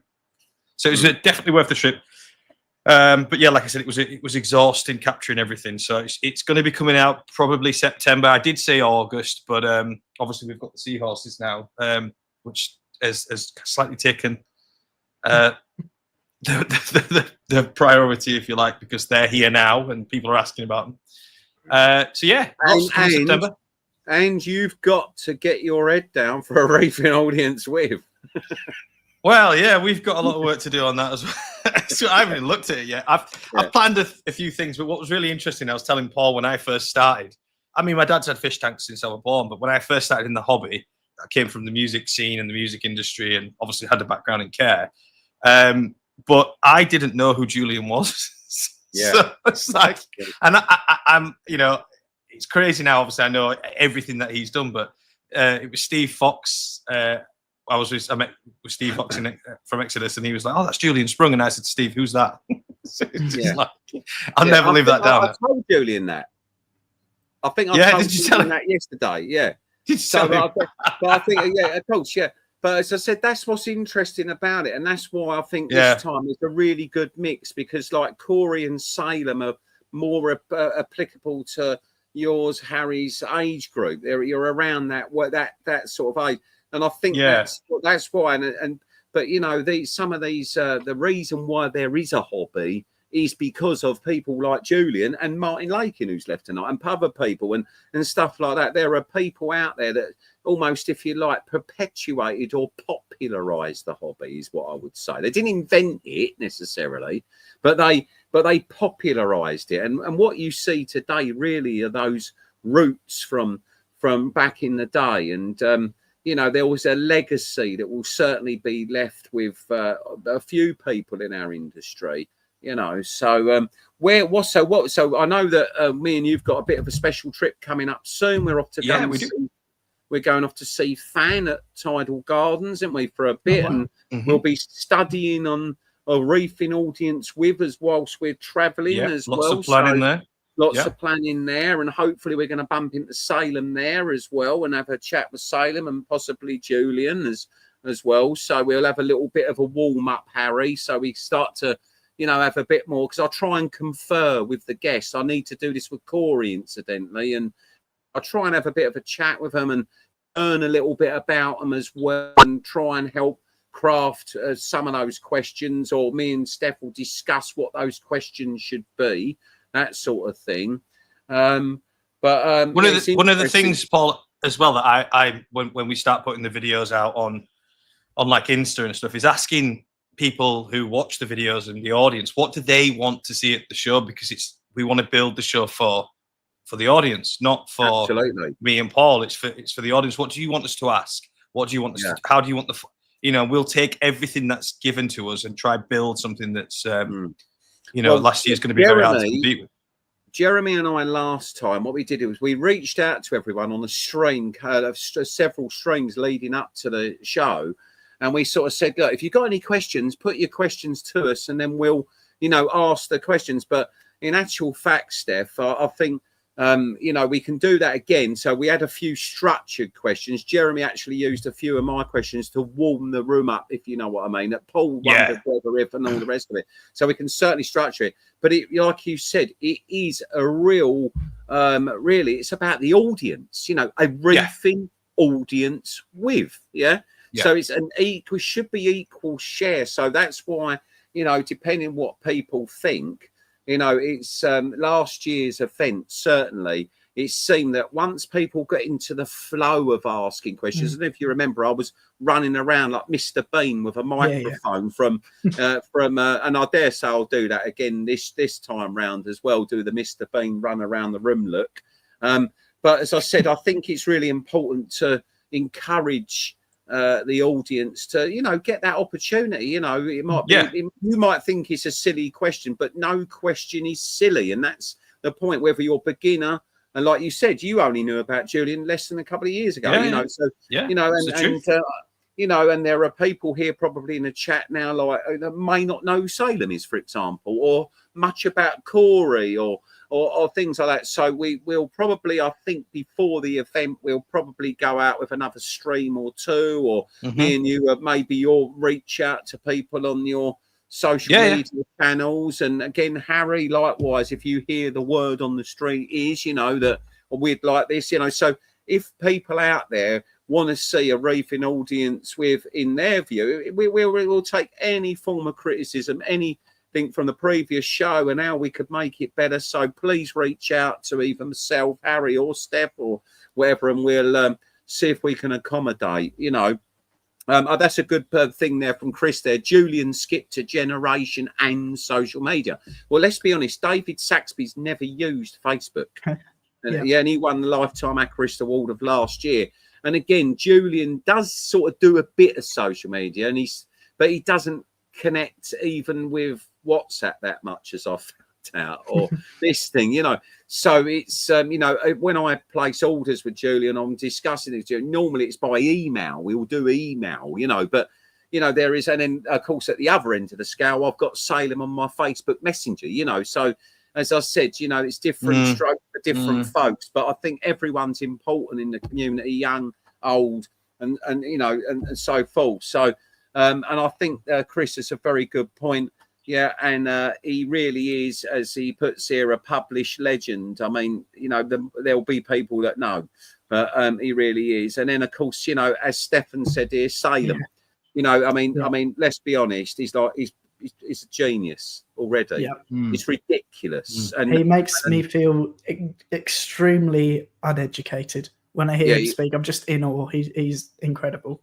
Yeah, he probably can't open a tin of beans if he's. He was going to tune in tonight, and I hope he does. But he probably can't open a tin of beans, but he will be able to tell you about purple non-sulfur bacteria till the cows come home. Yeah. So you know, but the reality is that Salem is the future. It's the way I see it. When I've been in this a long time, and I can tell you that he's got an extremely bright future, and he'll become hot property for every industry.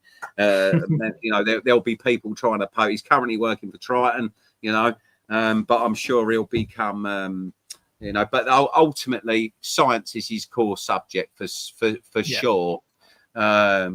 What's this here? Julian made up reefing names before the Americans. That is true. That is true. So as I said, I'm really looking forward to it, and of course, I know that Jamie Craggs as well, Steph, has been up to doing a lot of new stuff. You know? I've been watching. Very interested. Working for Mars, and he's got, I believe, 2 days after a reefing audience he flies off to the Seychelles with Canon. He's being asked to do stuff for Canon, their camera people. So Jamie's going into superstardom now. But one thing I love about Jamie is, you know, despite his letter, have you ever been to the Horniman, the backside of the Horniman? Steph, have you ever been there? I've never been there. No, never been there. Well, as you walk in, there's a letter written in pencil on the wall from David Attenborough. Yes. Thank you, Jamie. Thank you, Jamie, for all what you do. I mean, come on. Who gets a letter from David Attenborough? That's all right. So special. you know, when we're amongst Queen City Reefs is in high there. Obviously, when you know, to see that on the wall, I mean, that'll bring a tear to your eye. To be like that, and he actually visited Jamie as well. So you know, if Sir David Attenborough believes that Jamie Craggs is a superstar, it's only right that we all do, I believe. So it'll be really good to catch up with Jamie and find out, of course, about what he's doing. But anyway, get back to you more so you, Steph. So what's the next tank then? There is no more tanks. Are you is this it? No. There's a lagoon there. There's a small meadow there. There's these behind me. Something for the baby seahorses that are probably coming in a week or two, I imagine. So something they can go in, and then I'll ship them back to you, Paul, because I don't want any more tanks. Yeah. And what about you, Harry? Have you? I see you got your lovely retail. I know you've been. You told me the other day you've had a few troubles. We've all had a few troubles lately. This summer's just absolutely kicked my tank's AWS. It's just been rough. Yeah. I think even with aircon, even at AAC where we aircon everything, nothing's like fresh air. Yeah. I think a lot of carbon dioxide building up in the rooms encourages a lot of algae issues. Extended hours of daylight, of course, up till June doesn't help either. Reef tanks are generally more successful between sort of October and May. That's your window of opportunity. You know, the problem is, Paul. I'm just going to say the problem, because I went in Bali, back to Bali, you know, reading the temperature on the reef was 30 degrees. And I keep this at 24.5. And people say, and I get it, people say you shouldn't stress too much when it goes up. But that sudden change, 5 degrees, you know, for a period of, 5 days, probably has stressed some of the animals out in there. I imagine it has, because they're not used to it. Corals they're super malleable to like temperature, I find, but it's just keeping them in a range. A lot of tanks run at 27. I think corals can actually grow quicker, perhaps metabolize or whatever. In the water. The big problem this year is that where we had sustained periods of just, even if you've got a chiller or even if you've got aircon, where we've had sustained periods of say 1 or 2 degree increase. Metabolic rate on the corals means they're extracting more nutrients from the water column, which means that I saw on one of the new, certainly new aquariums are more likely going to suffer than older aquariums, but on my new systems in the farm, I had a serious problem this year. First time I've ever encountered it, whereby the metabolic rate of the corals had increased over a period of weeks. The air conning unit 5, the new part, was too small. I just had to spend £6,000 on a new unit to try and manage the space properly better. But ultimately, where the metabolic rate increases, of course, the consumption of dissolved organics by the corals comes, and then I was losing phosphate. Then we walked into a dinoflagellate situation. So, as I said, it's sort of, you know, it's been a tough year. You know, just in there, there's been a tough year, I think, for everybody. There we go. Also managing the peak temp down, not flashing up too cold. Yeah, I mean, this is the problem. I mean, like you said, This is out in Java, where Clayton used to get from Reefworks, used to get a lot of his corals. He told me many times it's 27 to 32 degrees most of the time. Yeah, so 30 degrees is what I've got a reading of. Yeah, Yeah, so what we 30 hear on the news, oh, it's global warming. It's not. It's a whole series of events why coral reefs suffer. And usually it's down to lack of nutrition according to temperature. So obviously the colder and slower the metabolic rate, the less food they're likely to need. Yeah. So it's there's a whole sort of thing there, a relationship between temperature and food consumption and things like that. But one thing's certain, the UK, it seems to me, certainly getting hotter every year. And this year we had 3 heat waves. Yeah. Our winters have been perhaps more severe from Christmas time onwards, you know, and then you know, but however, I believe our summers certainly, I feel, are getting far hotter. I mean, this year 3 heat waves, I believe, you know. So Harry, I know you told me you've had 1 or 2 issues and stuff like that, but are you, if things taking a turn in, my system seems to be recovering a little bit now. What about you? Yeah. So I haven't sent off another ICP yet, but I did 2 25% water change a couple of, because mine was down to kind of heavy metals that were in the tank. I remember. Yes, obviously I know. Yeah. So yeah, it's more about just removing those as best I can. So I've had some polyfilter in there as well, carbon, and then just some big water changes. Yeah, absolutely. And yeah, it's looking a lot better. I've lost primarily a good percentage of my sticks and my SPS coral, the ones you'd expect to survive, the Maigitor, Stylophora, things like that, are looking great now as they did before. But yeah, some of the more sensitive species, unfortunately, I have lost. LPS and softies all looking great. So there's that as well. And I've got my frag tank next to it, just at the side, which is looking good as well. So yeah, I'm pretty happy.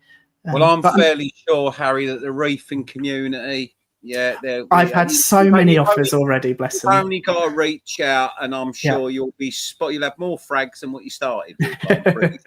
So I don't doubt it, Paul. Yeah, I've had some amazing any future plans, Harry, to what tank do we have here? I don't know much about your tank. So it's a 525 G2. Yeah. I've recently added the 2 AI blades, and other than that, it's for just Reef LED 90s.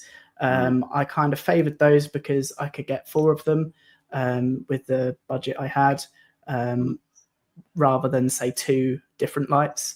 And I kind of prioritize that spread over kind of ultimate par, if you like. Later added the blades, and since then that's added such a nice blanket of light on there, and kind of the spectrum as well. I run the blades quite white. I'm trying to mimic a stratum basically, but it you know, I don't think there's much hope with what I've got, but it grows coral. Well, no, you know what? I would. Steph will tell you. He visited my house at the weekend, and I've deliberately. I could have any light I want. This is it. And spoiled, right? So I could have whatever equipment I want. And Steph, I deliberately showed Steph at the weekend my montage of various bits of stuff I had knocking about. And I used 2 blades and a Kesel for a bit of shimmer.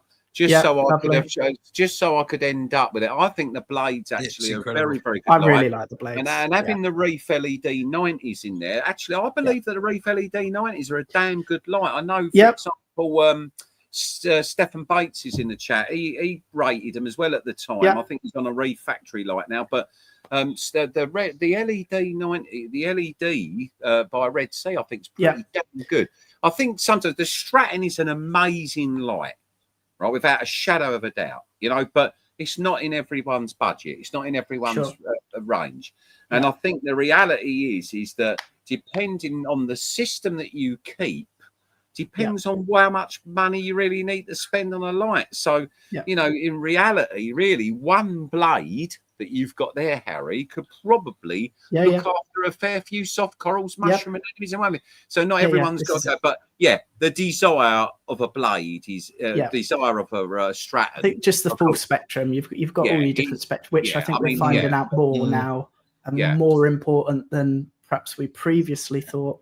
To have those reds and greens, but of course they'll grow algae as well. But it's interesting how these things develop over time. You were saying about summertime earlier. I think pollen is another thing that's taken a little bit more seriously now. But then we've got Jamie Craggs at Horniman that has windows open all the time, doesn't have an issue. So again, it's these talking points. Well, I mean, I have windows. I could not have windows open all the time in the business and what have you. And, you know, pollen, you know, it works just like a sugar, really, a little like a minor form of carbon dosing. But we can't start suffocating ourselves in our houses, you know. So for the sake of a reef tank, you know, actual fact, I was talking to a customer today, a really, really well-known customer.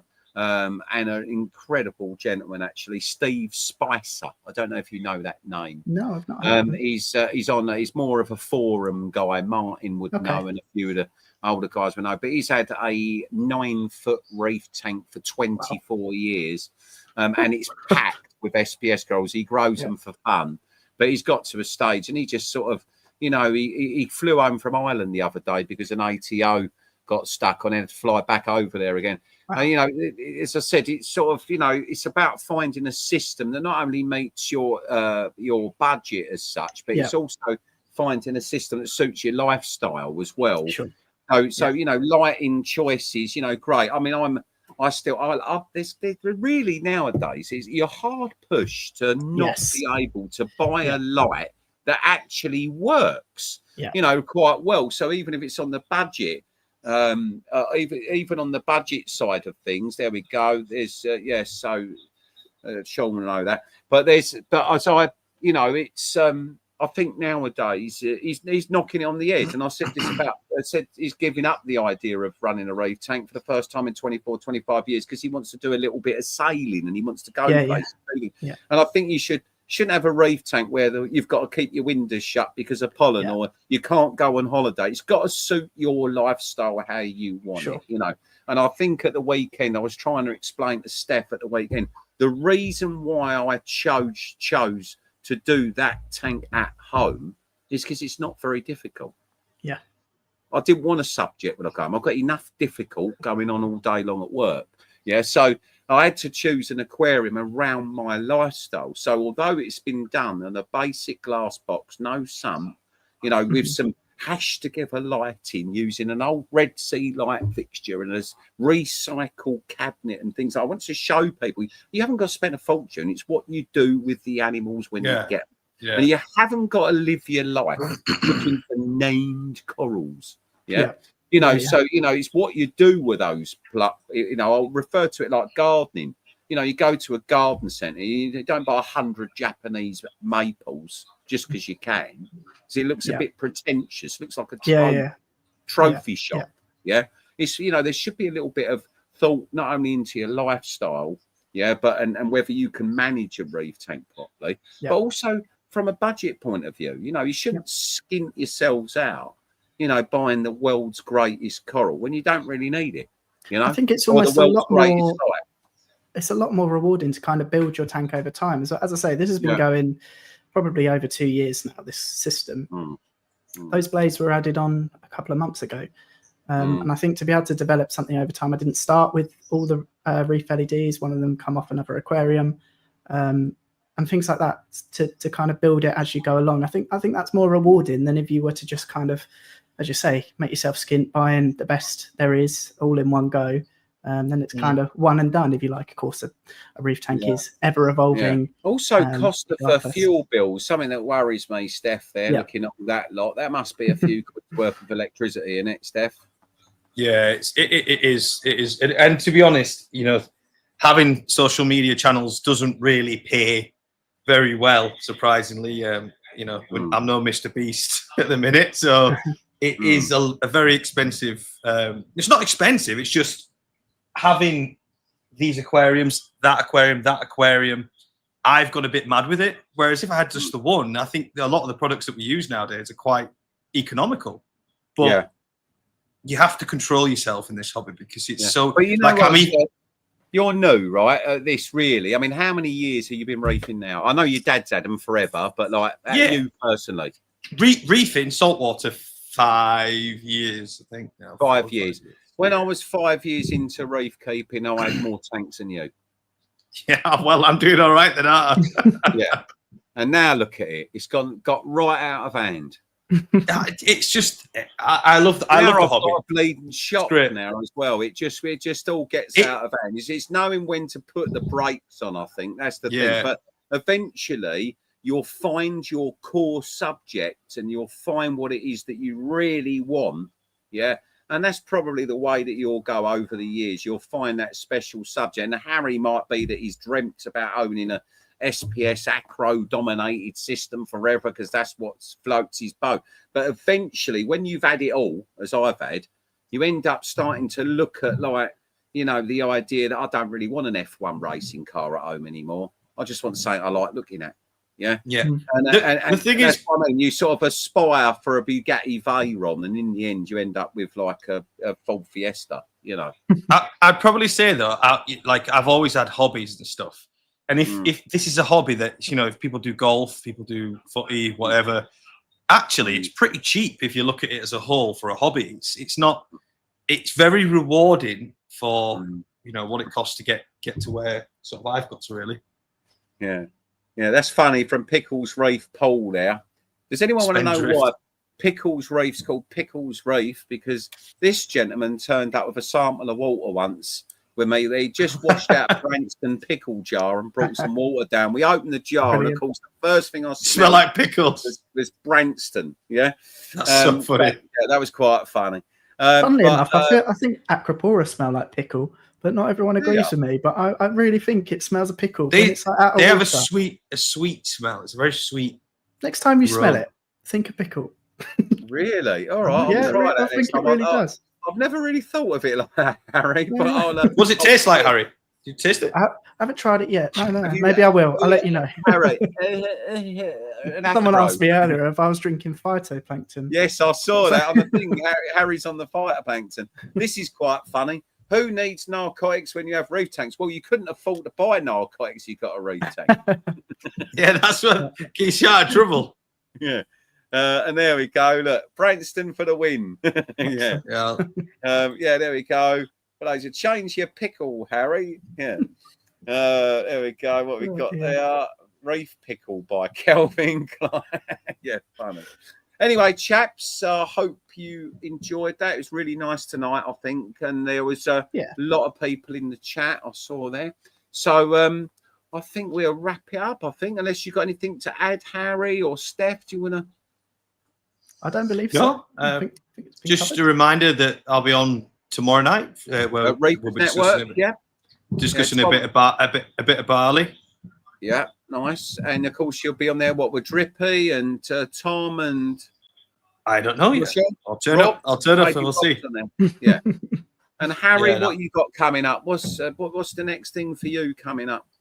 You got a video coming out? Or? Yeah. So I've got a lot of video ideas. As I say, we're in wedding season at the minute, so I have to prioritize those edits. But as soon as I'm kind of seeing the light at the end of the tunnel, if you like, I'll be back to the YouTube. And as I say, I've got lots of ideas. I'm trying to think of quite sort of niche videos that look at things from perhaps a bit of a different perspective. So I'm excited to kind of explore certain topics more and learn more. And as I say, with the whole diving thing, getting qualified.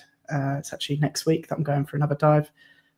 So yeah, super excited to see how that evolves as well. You're training around the UK coast? Yes, yeah. I did it down at Portland Bill when I did mine. Oh yeah, okay. Yeah. Yeah, it was really cold, 5 o'clock in the morning after a skin the night before. Yeah. Anyway, they say that a decent diver learns in the UK and everywhere else is easy. So that's true. Yeah. Anyway, thank you so much for joining us this evening. I'm sure there'll be more future streams coming as we approach autumn. I was well aware that during summer it was pointless doing streams in the middle of summer, but of course we had to let you know that those tickets have now been released for a Reefing audience with. So I'm fairly sure there's going to be some AAC live streams come up about a few products that have just come in. We've just got some new products in that I don't think people have seen in the UK yet. So anyway, thank you very much, gentlemen. Thank you very much for everyone in the chat. I really appreciate it, for the support and what have you, and wish you all well, and no doubt we'll update you again soon. So take care all. Ciao. Good night. See you later. Good night. Nighty night, everyone.